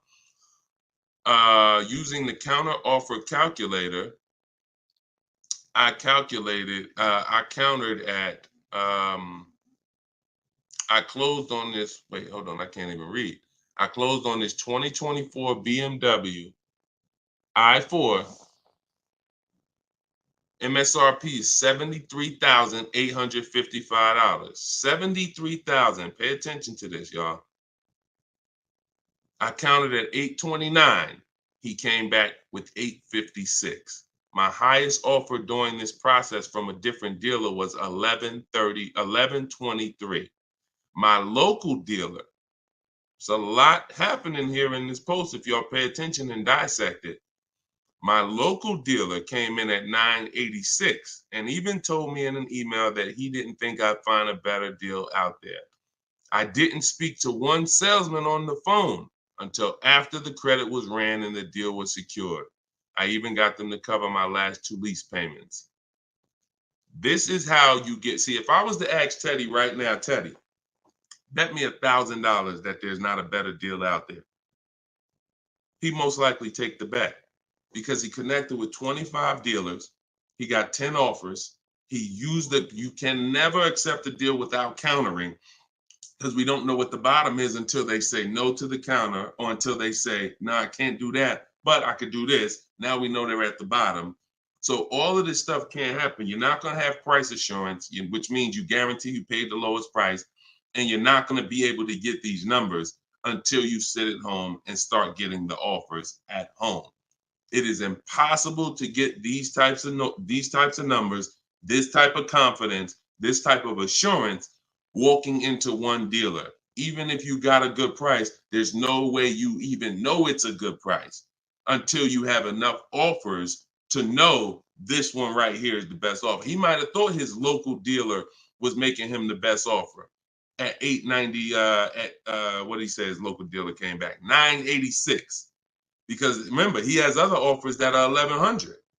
But if he accepts that offer, he's never pulling away in this BMW for $856 a month, a $73,000 vehicle. Now, again, I'm gonna ask y'all before we pull up the next question, and we are live right now. It's Thursday, it's May 9th, and this is our 12 p.m. show. Once again, I'm gonna ask y'all a question. When you look at what he's paying, some of you have seen every $5,000 on the price of a car is how much a month? Every $5,000, because this is a $73,000 car. Now I'm going to talk to some of you who don't understand leasing, some of you who are taught you always buy your cars no matter what, and I'm going to show you what this car would have cost him monthly, if he didn't know that leasing was better for him because he doesn't keep his car 8 years. Thank you, Gerard Young. Every $5,000, Gerard just answered. Emo also answered it on YouTube. The question was, every $5,000 on the price of a car is how much per month? Approximately $100 a month. So when you look at a $20,000 car, automatically you should think $400 a month. You're looking at a $40,000 car, that's $800 a month. You're looking at a $50,000 car, that's $1,000 a month. 5 years on a 5-year loan. You're looking at a $70,000 car, y'all. That's $1,400 a month. $1,400 a month. His car is $73,000. Not to mention, there's people right now that are driving this same exact car Teddy got, same exact BMW, $73,000. They're paying $1,400 a month. He's paying $856. Are y'all getting this? Are y'all getting this? So my book is in my TikTok bio. Click the link there. You can get it for 75% off. You won't pay the normal $97. Go ahead, Dolan, shoot the next question up. Instagram, you guys can go to my Instagram bio and get your copy for 75% off. And it is a step-by-step formula for how to get these deals. That's everything I talk about on these shows. Go ahead, Dolan. Shoot the next one up. Leo, I've been selling cars for 20 years. This young man is speaking the truth. Man, I appreciate it. See, and this is what the 20% of dealers do. The 20% of dealers have no problem, admitting the systems that we teach are better. Because we're not trained as car salespeople. Sometimes you think car salespeople are really trained. The only thing we're really trained on is negotiating and how to get you to say yes. We're not trained in finance, not trained to teach you about leasing. We're not trained to teach you about negative equity, depreciation, all this stuff that we should be trained on, because you're buying a depreciating asset. We should be telling you, listen, based on our financial training, if you're not keeping your car 8 years, your best option is going to be to lease. Because when you buy your car is going to go down in value so much over the 5 to 8 years you have it. If you turn around and replace it, you're going to lose all that money. Your car is going down in value way too much over 5 to 8 years for you to turn around and replace the car right after that. You need to keep it after that. That's when you keep it. 8 years of that's when you keep it, because now you're like, man, I put all this money in this car. Yes, it may not be worth what I bought it for, which was $40,000 8 years ago. It might only be worth $10,000 today, but I'm gonna keep it now because 3 years from now, it's gonna still be worth probably $8,000. It might be worth 10 today, but because it's 8 years old, in 2 more years, it'll be worth $8,000. I'm not losing that much money anymore. You are not winning with buying cars until the car is not depreciating that much anymore and you still own it. Okay? If y'all clear with me on that, just tap the screen.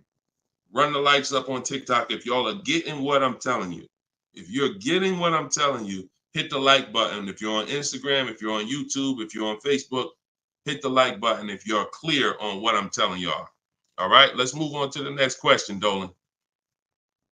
Okay, I like to make sure you guys are actually following the conversation. So you have to actually respond and let me know you're following it when I ask you a question.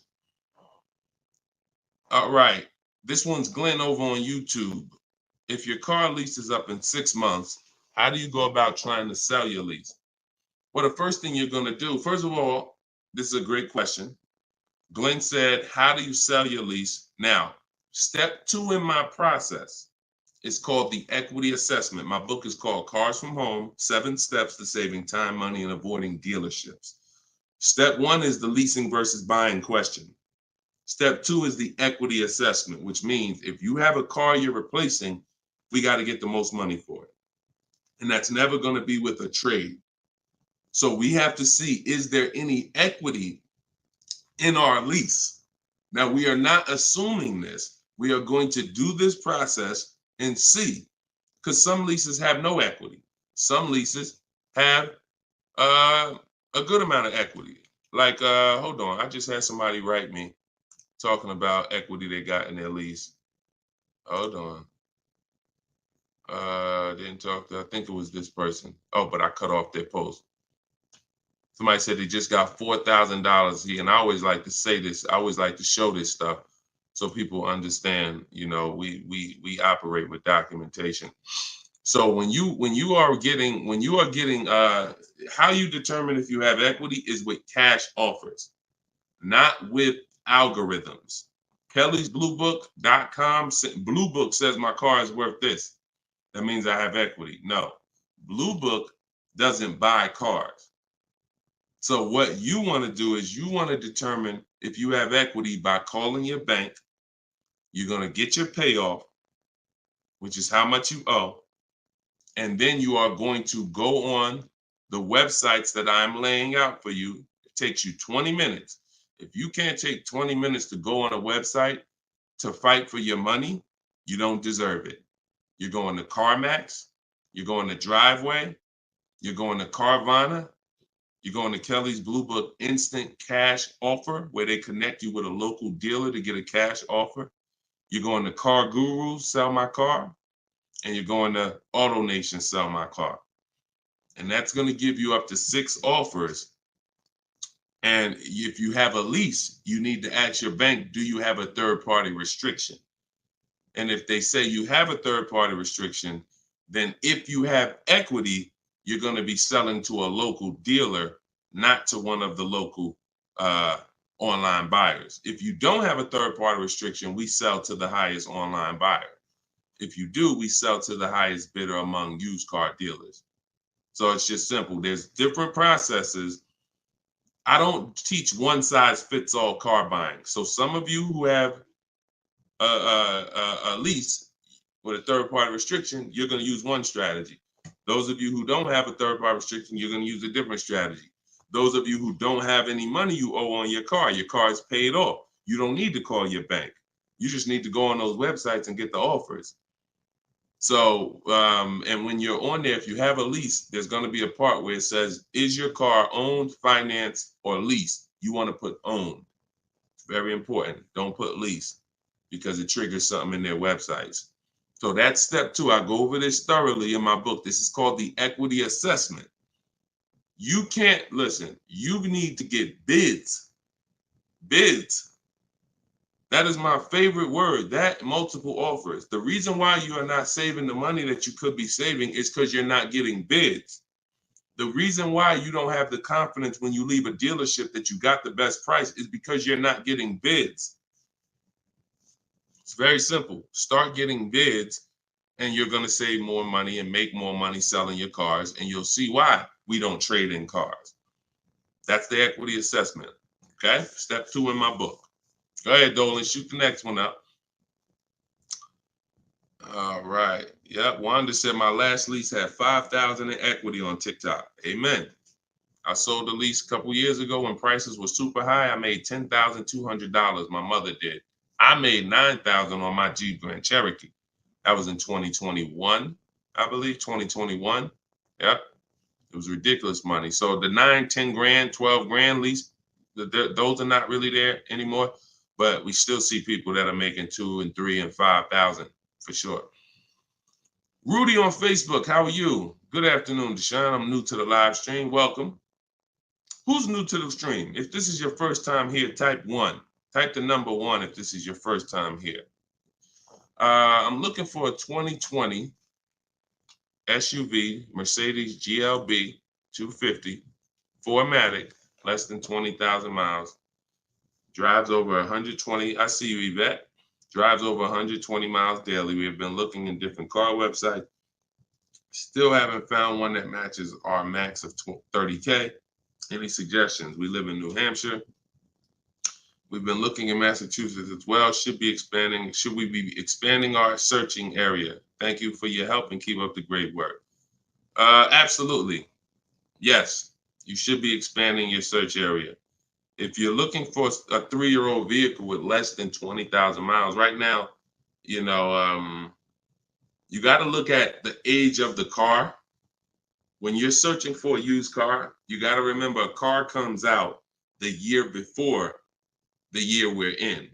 So if a car is a 2020, it was released in 2019, most likely, which means you're calculating the age based on then. So if you're looking for a car that was released in 2019, and right now we're in 2025, you're looking at a car that's 6 years old. If you're looking at a car that was released in, 2022, and we're in 2024, then it's 2 years old. So you need to look and say, okay, how old is the car I'm looking for? And then we can look at the mileage. Because if you're looking for a car that's 4 years old, but you're looking for it to be driven 20,000 miles or less, that means you're only looking for a car that has a 5,000 a year average. That's going to be very tough. I like to go with it. I like to look at 10,000 a year, and then I like to go to 12. Now, we're talking about how we expand the search of our used cars, because the whole goal is to expand the search slowly. So if you were looking at the 2020, 20,000 miles, now go up to 30,000 miles. I would go up to 40,000 miles, because 40,000 miles still means it's driven lower than average. Just to show, so average miles is 10 to 12,000 miles a year. If you get a vehicle and it's 4 years old, it's driven 10 to 12,000 miles a year. It has really under 40,000 miles on it. It means it's been driven under 10,000 per year. So you're really looking for the mileage. It's the mileage that I think is really going to limit you. Now you could expand your search wide, like you said. There's many ways to expand it. You could go 100 miles out. You could go 200 miles out. You can go 500 miles out. So but you could also expand the search by lowering the mileage threshold and saying, all right, I'm looking for something that has, under 40,000. If it has 36,000, 38,000, 30, I'm good with looking at those. And I think that's going to give you a lot more options, considering how old the car is and how many miles you're looking for it to have. That's way, way, way, way, way below average driven miles. Way, way, way below. And when you have just, you're looking for a car that's only been driven 5,000 miles per year, you're going to have a harder time doing that than looking for a car that's been driven 10. So once we do that, we're still narrowing it down in other ways. Carfax title history, service records, accident history, verifying there's no fake fees. So we have other narrowing down processes.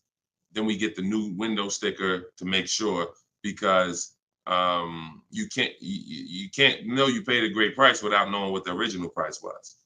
Who's bought a used car in their life? Type the letter U. Type the letter U, and I'm gonna tell before Dolan pulls up the next question, I want to make a point here to how just not having strategy, you guys are missing the things that you should be using to determine if you're getting deals. Yvette, you, I see you. Okay. Richard on Instagram, you, I see you. Leslie on TikTok, I see you. Alex, I see you. Derek, I see you. Harold, I see you. Kathy, I see you. Okay, so let me show you something. When I was buying my Infiniti truck, all of the trucks we were looking at were white. All of them were priced between 30 and 32,000 as a used vehicle. 30 and 32,000. So if I narrowed it down, the top four I was looking at, they were all white, black inside, between 30, 32,000 price. Similar miles, you know, one may have 26,000 miles, but the highest one has like, 36 similar miles. So I'm narrowed this down. Now, this is where many of you you don't have the information to make the right decision, because the determining factor of which vehicle I chose was based on the brand new price. I'm gonna tell you exactly how this went. Once I got the brand new price, I got the brand new window sticker on all of these cars, I was able to see that one of the cars brand new was 46,000. One of the cars brand new was 48,000. One of the cars brand new was 52,000. And one of the cars brand new, which is the one I ended up getting, was 54,500. It was a special edition. It has all of these features on it, has all these packages. It has different rims. It has all these different things. Now, if I would have picked the other ones, because the asking price was lower, I would have made a horrible decision. Paying 31,000 for a car that was originally 46,000 is nowhere near as good of a deal as paying 31,800, which is what I paid for a car that was originally 54,000. This is what I call in my book the true value percentage. The true value percentage discount is what the vehicle is being sold for relative to what it was when it was new. So picture this, if the vehicles that I was looking at would have only had the true value percentage discount on them, it would have made it even easier for me to choose, because the one I picked would have said 42% off the brand new price. The ones that I didn't pick would have said 38% off the brand new price, 36% off the brand new price, 32% off the brand new price. So when I look, true value percentage is literally that. And that is something we created. See, a lot of what we teach, we didn't learn it, we created it. So you are getting things that, why can't I find what Deshone teaches in other places? Because God had me create it. So you're not going to find it from other people. You're not going to find the 8-year rule for leasing versus buying or other people. You're not going to find the 1.5% rule for bad lease deals with other people. You're not going to hear them talking about this true value percentage discount when we're looking at used cars, because we created all of this stuff to regulate the industry for people who will use it. So if you guys want everything I teach in one spot, you can go to my TikTok bio. As long as you get there before the 30-minute timer goes down, you can get your copy of Cars from Home, my digital book, for 75% off. Go there. You won't even leave the broadcast. Get your 75% off. It'll be in a few minutes, and you can use this stuff for the rest of your life. Same thing with Instagram bio. And if you're on Facebook or YouTube, we have a comment in the comment section for you guys to get your book there, and you can use it. And if you're on a TV watching us, then you can just scan this QR code with your phone, and you can get your 75% off. $97 is still a great price, even if you missed it and suffer. Get your book full price. If you missed the countdown, that's fine. But the money that you're going to save is going to be dramatically multiplied versus what you spend on this book. Okay, Dolan, shoot the next question in, y'all. We are live. This is our Thursday, May 9th show, 12 p.m. So whenever you don't see the banner above me, that means we're actually live, and you guys can type your questions and we'll try to bring them onto the show. Helena, what do you consider a good interest rate? Well, this is a relative question. It's the same question you're asking when you say, what do you consider a good discount off a car? How much should I pay for this car? We only pay when someone wins the bid.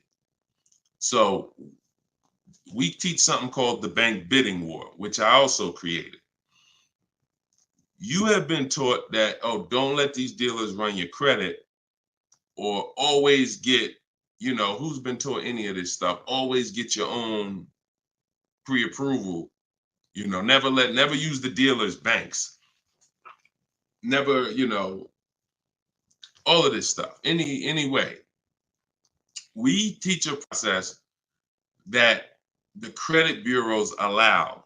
The credit bureaus allow us to have an unlimited number of banks and credit unions run our credit with a hard pull, as long as it's within a certain period of time. As long as it's within a certain period of time, when that time expires, they are going to have that weigh on our credit as one hard inquiry in terms of how it affects our score. See, normally when you have a bank run your credit with a hard, and then another one, and then another one, each hard inquiry affects your credit. But when you do it the way it was meant to be done, and using the bank bidding war, if one hard inquiry would have dropped your credit 10 points, 20 of these hard inquiries is going to drop your credit the same 10 points. So the way it's done is there's 3 rounds to it. There's 3 rounds. This is for people that are financing. Again, those of you who are paying cash, this doesn't matter. Those of you who are leasing a vehicle, this doesn't matter. That's why having access to car buying advice that's not one size fits all is what you need. Because typically, if you only pay cash for cars and get used cars, that's what you're going to teach people. So everything has a different place. So those of you who are financing a new car or a used car, you're going to use the bank bidding war so that you don't have to ask this question. This is the answer to Helena's question. How do you know? What do you consider a good interest rate? It's who wins the bid. So there's 3 rounds to it. The first thing we're going to do is see, are there any special interest rates on the car we're shopping for? So if we're shopping for a Kia Optima, a Kia K5, and all right, let's see, are there any special interest rates on it? Are they doing anything like 1.9% financing? Are they doing 0% financing? Are they doing 2.9% financing? Anything special? We also need to know how much the term. What's the term? Some people only do 0% for 3 years. That means you got to be able to pay the car off in 3 years or you can't take the deal. If it's 0% for 60 months, that's different. You got a 0% 5-year loan. You got 0% 6-year loan. So we need to see, is there anything special on the car? We do that for new and certified pre-owned, if we're looking for a certified pre-owned. Now, if we find something, sometimes that could prevent us from even needing to do any other interest rate shopping. If they're doing 1.99 for 60 months, you're not going to find better than that. No bank is going to do better than that. So that's why it eliminates the rest of the rounds in the bank bidding war. Eliminate it. But let's just say that there are no special interest rates. Now we're going to revisit the bank bidding war in round 2, which is after we find the best price on our car. See, because some of you, when you go shop for a car, you're thinking, how much should this car cost? Oh, what's the monthly payment should be on this car? The monthly payment is between you and the lender. It's not between you and the person you're buying the car from. See, this goes back to our point, which is you must set up your car buying transaction from who you're getting your loan from. The process of shopping for the best price on your car is different, or should be different. If you listen to me, it will be different than the process of you getting the best price on your loan. The best price on my loan is a different process than getting the best price on the car I'm buying. So now, once I start now looking for my car, getting my bids, get the best price on my car, now it's time to come back and get the loan involved. See, many of you are focused on what the best monthly payment is on the car, but you're not focused on finding the dealer that has the lowest price. That's focus number 1. Before we think about what is our monthly payment, we are thinking about what is the dealer? What's my process for finding the dealer who's going to sell me this Kia K5 for the lowest price? Who's going to sell me this $40,000 car for the lowest price? Once I find that dealer, Now it's time for me to come and get start shopping for my loan. See, and the reason why this works so well is because there's a process to it. We're not winging this. The reason why any fighter who goes into a fight and they're winging it, they are in a position of struggle. We don't wing it. That's why when you see my 7-step process in my book, it's 7 steps. In Matt's Academy, my car buying school, it's 7 steps. Whether it's video, whether it's the book, it does not matter. It's 7 steps because the process does not change. A process should not change based on whether you want a new car, used car, a lease, a luxury car, an exotic car. It shouldn't change. So once you find the best price on the item, now you're coming home and you are going to now contact online banks, your bank, your credit union, and you're going to get all their offers. This is round 2 of the bank bidding war. Round 1 is any special interest rates on the car. No? All right. Then we go find the best offer on our car. Now we're going to start round 2, which is our bank, our credit union, online lenders, all submitting bids for our rate. Round 3, once that's done, round 3 is we call the dealer who we have the car on hold with, and we tell them the best rate we got, and we give them a chance to see if they can beat it. That's round 3, because the dealers have another 5 to 7 to sometimes 10 banks. So see if they can beat it. So now you have 3 rounds of individuals competing for your interest, for your loan, to give you a loan. 3 rounds. First is the special rates. Second is you, your bank, your credit union, online banks. Third is the dealer's banks. And so when you leave, you already know I got the best interest rate. I guarantee it because I had 15, 20 people competing for my bank, for my loan. And that if you do that correctly, you are going to see that it weighs on your credit at the end as the same as one hard inquiry.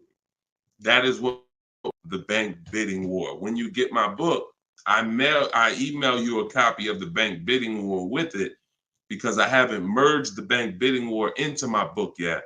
That's an update. Yes, that's an update. So all of you who had the book prior, when I update the book, you get the new book. You get the new book. That's another reason why having a digital book is the best way to do this. Because when things change in this game, when websites change, people go out of business, I update the book so that things can stay fresh. That's a beautiful thing about having a digital book. So the banner is on the screen. You guys can go to deshonesbook.com on Facebook or YouTube. You can scan the QR code with your phone because everyone can get your copy for 75% off. You won't pay the normal $97 as long as you get to either my TikTok bio or my Instagram bio before the 30 minutes is up. Okay, that's a great question, though. And what we're doing is we're going a little deeper. I've had tons of shows. We've done tons of streams where I was doing these rapid fire answers. This is episode 17. So what you're going, or 18. So what you're going to see is we're going a little deeper on certain topics as we're led to. So go ahead, Dolan. Next question. 5 though. No, I'm not streaming on Twitch, Matt. Only on Facebook, YouTube, Instagram, and TikTok. This is Lauren over on YouTube. Used your system just last week to lease a new car and got a 2024 Tiguan, great, at 1.1% after getting 6 bids. Now you talking, Lauren. It was the most enjoyable car buying process I've ever had. Thank you. Do we see what the, let me screenshot this here. This is what we're talking about, Lauren. This is what I am talking about. See, Lauren didn't know me. See, here's how different information changes things. Lauren was just like y'all about a month ago. She didn't have my book because we didn't even release the book. She was just like y'all. She might have didn't even know me. But what? She's an action taker. She got on the stream. She said, look, I like what this guy's talking about. This book is $24. What's the worst I could lose? There got to be something in that book where I could at least make my $25 back. Or even if I paid $97, got to be one tip in here, got to be able to make me at least $100 back. She later finds out she's going to get thousands of dollars in discounts, get a 1.1% lease. Well, what that means is if the car is $40,000, her payment is like $420 on a $40,000 car that people are paying $800 a month for, $700 a month. Her lease is 1.1% of the MSRP. So because she's an action taker, she went forward, she got the book, she used the scripts, she said, I'm done with the old process. I'm willing to unlearn my old way of shopping, and I'm going to relearn this new way to shop. That's why, you understand? That's why it's all about unlearning and relearning. You understand? And she's able to reap the rewards of not just saving the money, but receiving empowerment. Because this is the only way to car shop empowered. You could go negotiate. Not only are you not going to get the money off that we're getting, because if you're negotiating with an 80% dealer, there's no way for you to get these prices. So if you're in a dealer, yeah, they'll take off money for you, but their price was so high to begin with that when they take off the money, you're still higher. An 80% dealer is the overpriced dealers. You can't negotiate them down to the best price. So even if you did that, you still wouldn't have the empowerment of letting the business come to you. So you're empowered when you're sitting at home and the business is coming to you. You're in control. And the only way to do that is with bids. So congratulations, Lauren. Enjoy your new Volkswagen. Beautiful vehicle. And I'm so glad to hear that you trusted the process and you have reaped the rewards. Congratulations. God bless you. All right, Dolan, go ahead. Throw the next one up. We are live, y'all. This is our Thursday, May 9th, 12 p.m. live stream. So if you don't see the banner over my head, we are live. You can ask your questions. We'll try to get them in the show. Wanda Lopez Smith on TikTok. Leasing companies not allowing third-party buyouts. Yeah, I explained that. If we have a third-party restriction, we're going to sell it to a local dealer. But we still get bids. We still need to get bids from the online car buyers to know if we have equity. If we have equity and we have a third-party restriction, we're going to sell it to a used car. Like if I had a BMW and there's a third-party restriction, I'm selling my BMW to a BMW dealer. I have a whole script in my book for how we do this. We talk to used car managers, and I'm going to have a used car manager buy it. See, some of you bought your car because you saw the third-party restrictions and you bought it and resold it. I don't like doing that because when you buy it and resell it, you have taxes, you have fees that you're going to pay. When you sell to a local dealership, sometimes they don't pay the taxes and there's no fees. So buying and reselling, you're eating up like probably $3,000 or $4,000 of any equity you would have. So yeah, we've been getting out of we've had a process for third-party restrictions since they started them. In 2021, we've had a process for how we were going to sell our cars and get our equity, even with third-party restrictions. So that's never stopped us. Never stopped us. Good, great question.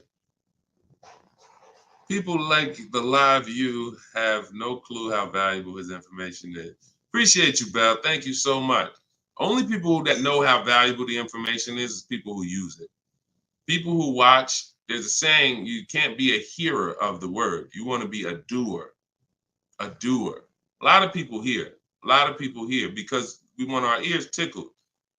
But it's the doing that leads to the savings. And in our case, what we're asking you to do is easy. It's just your programming and your fear of a process. See, it's an unknown hell. I mean, an unknown heaven is what we have over here. But you have a known hell. Sometimes what you know is so comfortable, even though it's hell, but it's you know it. You're comfortable with it. You're comfortable with the discomfort of car shopping.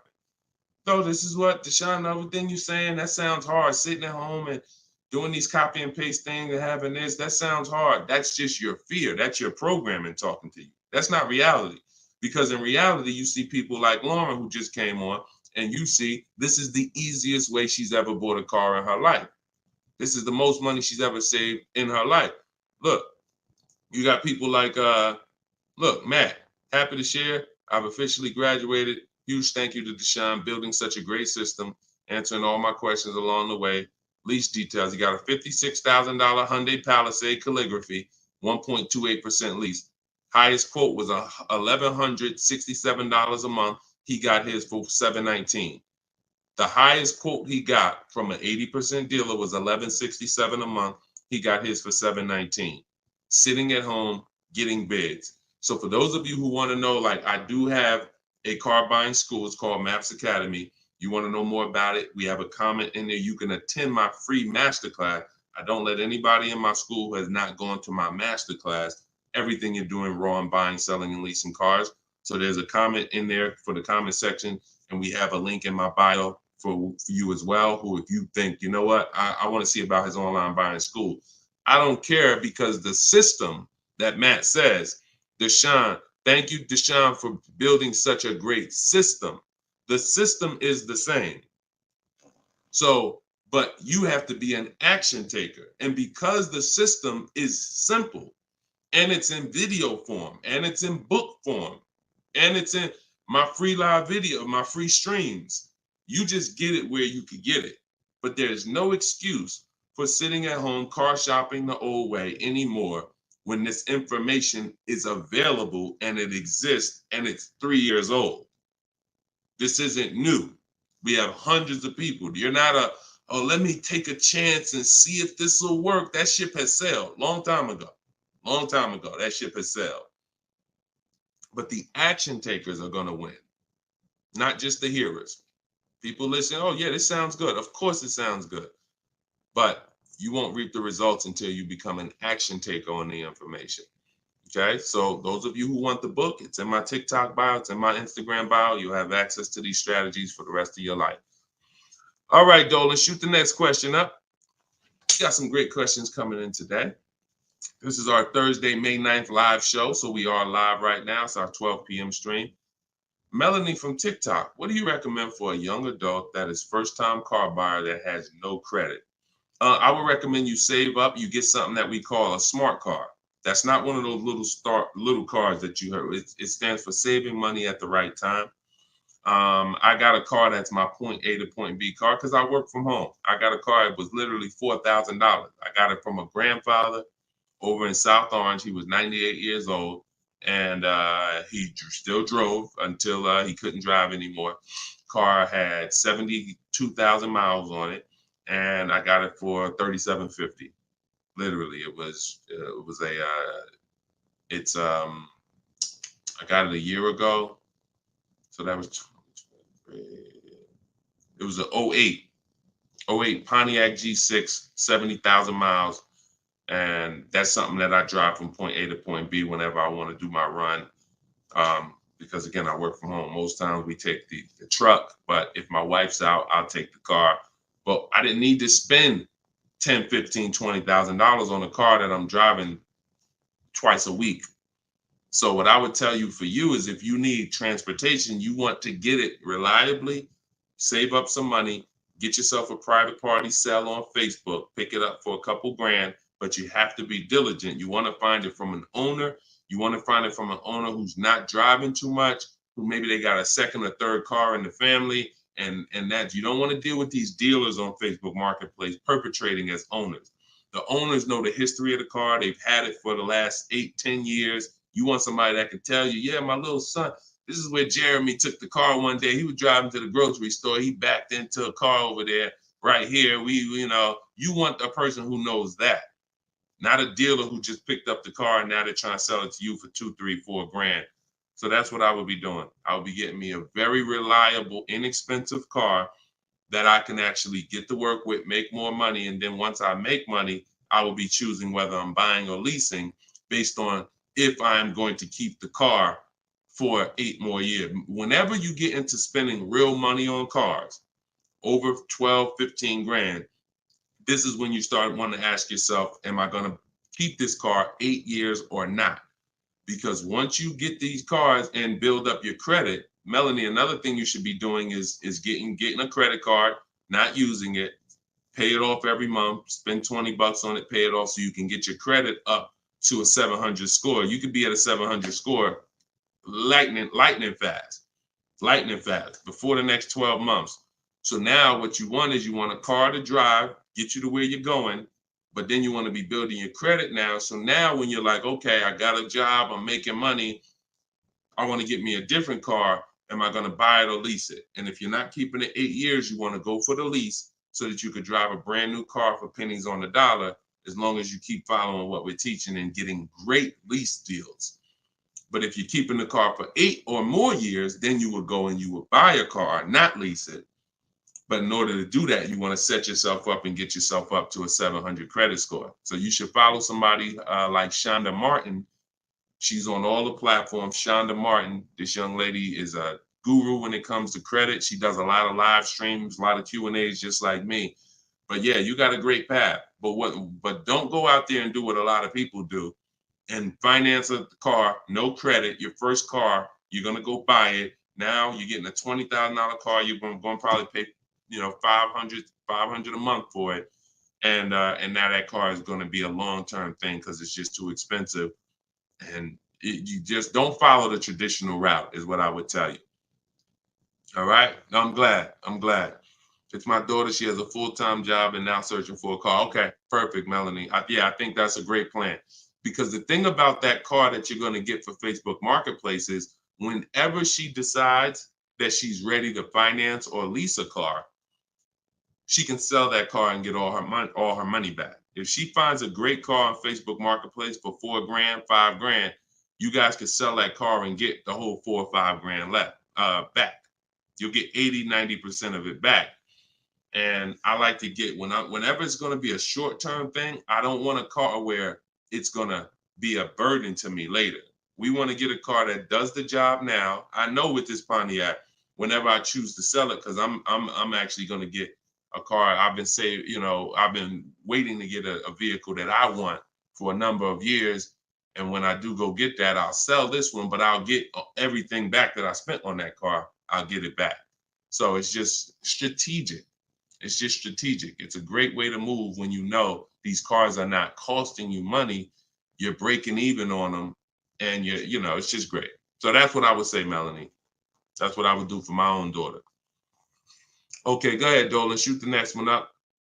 We are live, y'all. We're going to try to get through as many as we can in the show. Type your questions. This is our Thursday, May 9th show, our 12 p.m. broadcast.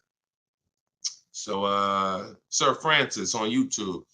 What's the best source for an accurate valuation to determine if purchasing a used car is a good idea? I don't go by that. The only way purchasing a used car is a good idea for me is if we're keeping it at least 8 years. That's it.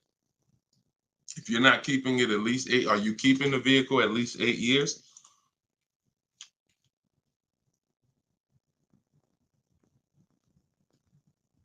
Let's see if we give him some time to answer. Are you keeping the vehicle for at least 8 years, Sir Francis? See, if we're not keeping the vehicle at least 8 years, there's no point in buying it, because the money that you would spend to lease, you can't put a price tag. You can't compare it. The reason I have to show you all these lease deals is to see you cannot compare great lease deals to purchase deals. You can't. Look at this. Look at Jared.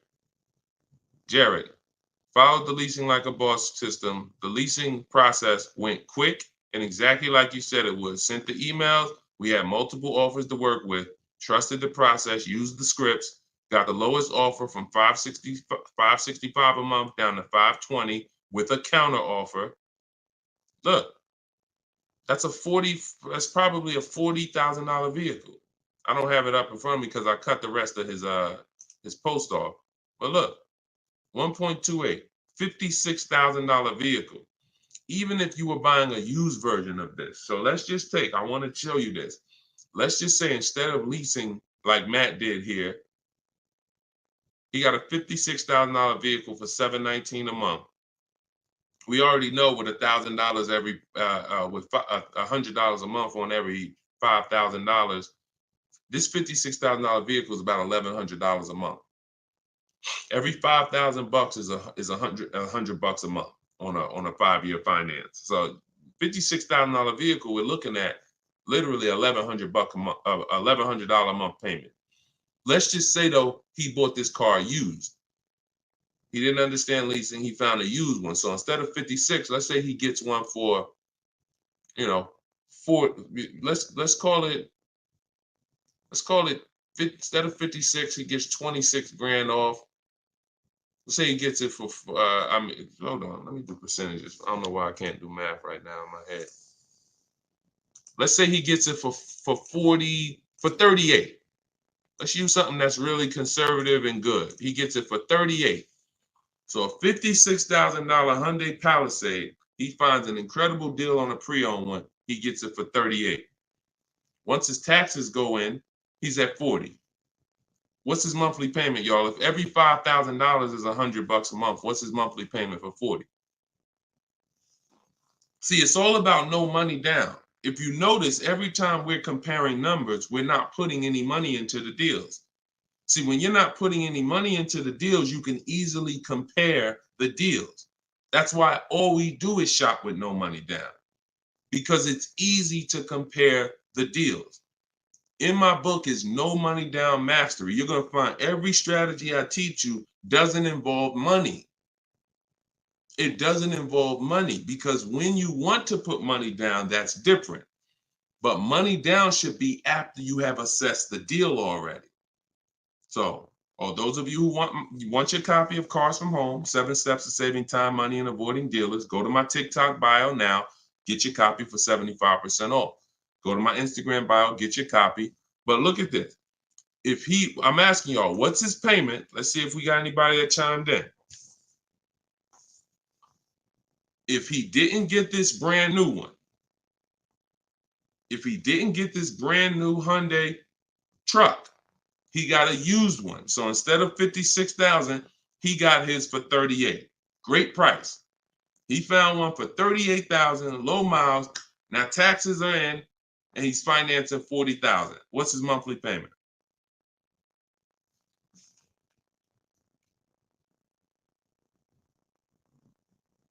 Anybody do the math? Every 5,000 bucks. Well, I'm gonna tell y'all now. Okay, y'all taking a little long. It's $800 a month. Thank you, Derek. Thank you, Derek, on Facebook. $800 a month. So let's look at that. Matt drove off $719 a month, no money out of pocket. Brand new 2024, never been driven, new car smell, fresh out the plastic, $719 a month. Same person who bought that car because they didn't understand leasing, they're paying $1,100 a month. Now there happens to be another one just like it, but it's a 4-year-old one, and it's $38,000, and someone else gets that, and they're paying $800 a month. Do you see how much money those who don't teach you about leasing have cost you? Do you see how much money listening to those who don't understand leasing has cost you? Big money. So I'm either driving a used car and I'm paying more than the guy who got the brand new one, or I'm driving a brand new one just like him and I'm paying $400, $500, $600 more than what he's paying because I bought the car. Now, when do the people who buy win? When do they win? 8 years down the road. 8 years down the road. See, because when you buy your car and you pay it off, see, the person who leases is not worried about depreciation. That's the car going down in value like this. The person who leases is not worried about depreciation. They've already beat it because their lease payment is so low. Their lease payment is so low, they're paying less than what the car's normal depreciation would be. So they beat it with a great lease deal. Now, the people who own the car they're not going to beat it because they own it. So any depreciation is coming against their actual car. If they could have sold the car today for 30, next year it's only worth 25, they lost $5,000. If you were going to sell your car today for 20 and then a tree branch falls on it, is it worth 20 tomorrow? Even when you fix it, run it through your insurance. Hey, I'm coming to get my 20. No, a tree branch fell on the vehicle. It's worth probably 18 now. This is depreciation. So the only way you're going to avoid that is through long-term ownership, because eventually, like I talked about earlier in the stream, you get to the point where your car is only losing a little bit of value each year. Only to this year it's worth 10, next year it's worth 95. In another year it's worth 9,000. That doesn't happen until you have kept the car 9, 10, 11 years. So if you're not keeping your cars that long, you're losing thousands of dollars not leasing, as I just illustrated with those 3 examples. Okay? So this doesn't change. I don't care whether it's Lamborghinis. I don't care whether it's Rolls Royces. The principles do not change. Derek on Facebook. If a manufacturer is offering a very low IR through their direct financing for well-qualified buyers, is there something I should look for on my credit report to know whether I should apply and let them run my credit versus using the pre-qualified offer I have from my credit union? Yeah, most people are going to qualify for the special rates. If you have fair credit, good credit, most people are going to qualify for the special rates because it's not super tier. Super tier is like A1 or A9 in the business world. That's super tier. Most of them are tier 1. So a tier 1 approval is really going to be if you have, 680 credit score and above. If you've had a car loan in the past that you've paid well, you should be able to qualify for those special interest rates. Those are not super hard to qualify for. And if it's something under 2.9, you're typically not going to see that coming from a credit union or a bank, not in this market. Not in this market. So yeah, it's a good question though. But that's round 1 in the bank bidding war. So it's important for you guys to know that whenever you see a special interest rate offer, in many cases, it's not hard to qualify for. You don't need perfect credit. 680, 700 and above, you should be fine. All right. So, all right. Let's go. John Tez on YouTube. I'm interested in getting a 23 Charger Scat Pack, trading a 2022 Camry. This is a disaster. This is a disaster. Dealer wants 56 for the car, but it's been on the lot for 220 days. What do you think I could get them to lower it to? Well, I'm going to just tell you honestly, why are you trading in a 2022 vehicle? First of all, if you paid cash for that car, you wouldn't be trading it in, because once you see what it's worth and what you're getting in 2 years, you've had the car for less than 2 years. See, there's something, here's what we're not getting. The reason why I hold this up is for y'all to see that you cannot trade in cars this fast and have it be and have it. And I want y'all to know we are 100% live right now. We are 100% live right now. You're not watching a replay. This is a live show. So we're going to dialogue on this for a quick second. You should not, if I show this so y'all can understand the value of your car is dropping like this the first year, 2 years, 3 years. You think that you could buy a car here for $35,000, turn around, trade it a year later, and it's only worth now $27,000, and you're just going to flip and take that $7,000 loss in depreciation. You are going to absolutely lose your shirt. And the only way that you actually don't realize how much you're losing is because they hide it in your monthly payment, because you're a payment shopper. Just get me to this payment. I don't care about the numbers and all of that. I don't care about how much money I'm losing on each car. Just work my monthly payment to something that I could afford. And that is financial disaster.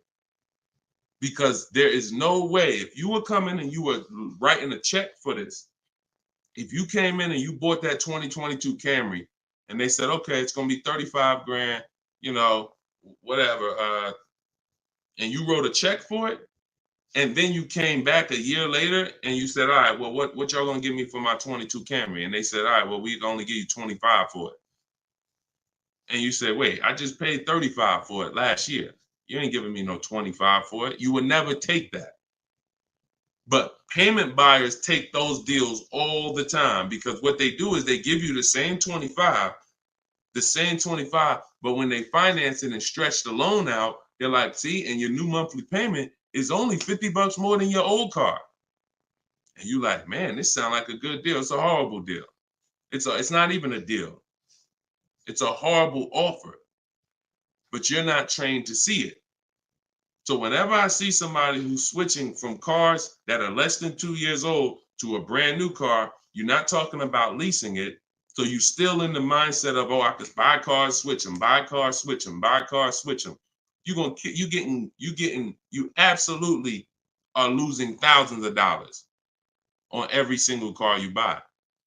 So if I wanted to do what you were doing, replace my 2022 Camry with a Charger Scat Pack. And first, you're buying another pre-owned one too. You're buying another pre-owned one. So you're asking, all right, I want to replace this 2-year-old pre-owned car that I got, and then I want to buy another pre-owned car and replace that one. But you're not looking at the fact that the 1-year-old Scat Pack you're trying to find is so rare. When you find it, you're most likely going to overpay for it, because who has 1-year-old Scat Packs? Who has 1-year-old Dodge Charger Scat Packs? How would that vehicle even end up on a dealer's lot? You only get the cars on dealers' lots one of two ways. The dealer has to buy them from auction, or buy them from one of their customers, or at the end of a lease, the person returns the car. So people are not usually trading in a 1-year-old car. So if it has been on the dealer's lot, maybe it's because it's a leftover model. And if it's a leftover model, you don't have anything to compare it to see how much you should be saving. So what I would be doing is, before I buy a 1-year-old Scat Pack, I would see what's the market on a brand new one. This is so important. This is so important, because this is financial intelligence. Look at this. If I would have walked in, this is Sean. Sean got an F-150 Lightning, $73,000 vehicle. He ended up saving $20,000 on the vehicle. Brand new one. Same thing with Kimberly. She got a Maserati. You can see here, what does it say? Total savings, $20,700. 2023 Maserati Greco, $86,000 vehicle. They took off $20,700. That's the new one. So what happens if she would have bought a used one, 1 year old, and she saved 20 grand? She might have thought that was a great deal. Man, I got a 1-year-old Maserati. They took off 20 grand from me. Not if she didn't know that on a brand new one, she could have got 20 grand off. So whenever you're buying a car that new, you need to know what the brand new market is to know, all right, if I can save 10 grand off a brand new one, then how much should I save off the 1-year-old? I should save a lot more than that. See, and you have a lot of things that you moving in a way that I would tell you need a system, because it's hard for me to explain to you everything you are doing and a way you're approaching this, how you're going to overpay by thousands and thousands of dollars. You haven't talked about leasing versus buying. You're not talking about shopping for cars in a way where you can actually see multiple offers. You're talking about buying a 1-year-old pre-owned car without looking at what the market is. How do I know a good deal on a 1-year-old one? There's not enough vehicles out there for you to know a good deal on a 1-year-old, which means the only way I'm going to know a good deal on a 1-year-old one is I need to know what a good deal is on a new one. And if a good deal on a new one saves me 15 grand, then that means on a 1-year-old one, I need to save like 20 to 25. There's not enough vehicles for you to do that. So you should really be looking at following a system, learning about leasing versus buying. Are you keeping the next car 8 years or not? If you're not keeping the next car 8 years, you shouldn't be buying, you should be leasing. Because I don't care what you get the price for on the Scat Pack, you are gonna overspend compared to someone who goes and leases their Scat Pack and gets a great deal on it. So we got to slow down and look. Most times we're approaching car buying like grocery shopping. We trying to get our car deal done the same time as a grocery shopping visit. 2 hours, 3 hours. We're at the grocery store more than we're planning our car purchase. And the only way you're going to save money is to take your car buying process seriously. If it's just like, nah, Deshone, it ain't that big of a deal, then go ahead and go give them 15, 20 grand. But I tell you what, somebody like me, somebody who's listening to me, who getting the same car that you're getting, and they say, man, so funny, Deshone, I'm in the same position as that person is in. I got a Camry too, and I want to replace it too with a Scat Pack. But I'm gonna use your strategies. I'm gonna assess my old car, get bids for it. I'm going to determine leasing versus buying, and then I'm gonna shop for my car. That person will save 5 to 10 grand more than you, minimum. Minimum. I'll put any amount of money on it. I put any amount of money on it. So slow down and answer this question first. How many years are you keeping the next car? If the answer is not 8, don't think about buying it. Don't think about buying it. My goal is to shop for my most aggressive lease on my next car. If I'm buying it and I'm keeping it over 8 years, then I'm buying it. I'm not buying a car that I'm not keeping more than 8 years. Not no Scat Pack, not no Dodge Challenger, not no Toyota Camry, nothing. If I'm not keeping it 8 years, I'm not buying the car. Lease deals are too great. It's pennies on the dollar when I learn to get them. So everything I'm teaching y'all is out of my new book, Cars from Home. It's a digital book. It's called 7 Steps to Saving Time, Money, and Avoiding Dealerships. You can get your copy for 75% off in my TikTok bio. The price of the book is $97. That is the price. But you can get it for $24 if you get to my TikTok bio before the 30-minute timer expires. If you get to my Instagram bio before the 30-minute timer expires. We have a link in the comment section on YouTube and Facebook. You can go to deshonsbook.com, or you can scan this QR code with your phone and you can get your copy for 75% off. So use it. Make sure you send me your success stories. Continue to send me your success stories so we can bring them onto the show. That is a step-by-step system. There's nothing left to chance. You cannot leave anything to chance when it comes to car buying. Everything that we teach is for a reason. So let's continue to move. You know we will be back soon for another stream. And catch us later. We're usually live 7 and 12 p.m. So if you're around at 7 p.m., just again, if you don't see the banner above us, that means we're actually live. So jump on and we'll get to it. Everybody else who got your book, enjoy. For those of you who want to attend my free masterclass, Everything You're Doing Wrong, Buying, Selling, and Leasing Cars, you can also go to the comments or to my TikTok and Instagram bio. But you're going to need about an hour. And that's a straight hour of me and my board. And we have a comment for you right here in the Facebook and in the YouTube section. That's me showing you scenarios, going over 23 mistakes that most of you are making that you need to stop making if you're truly going to get below market deals. Okay, so other than that, y'all, get the information. I don't care how you get it. Get in where you fit in. Use it. Keep unlearning.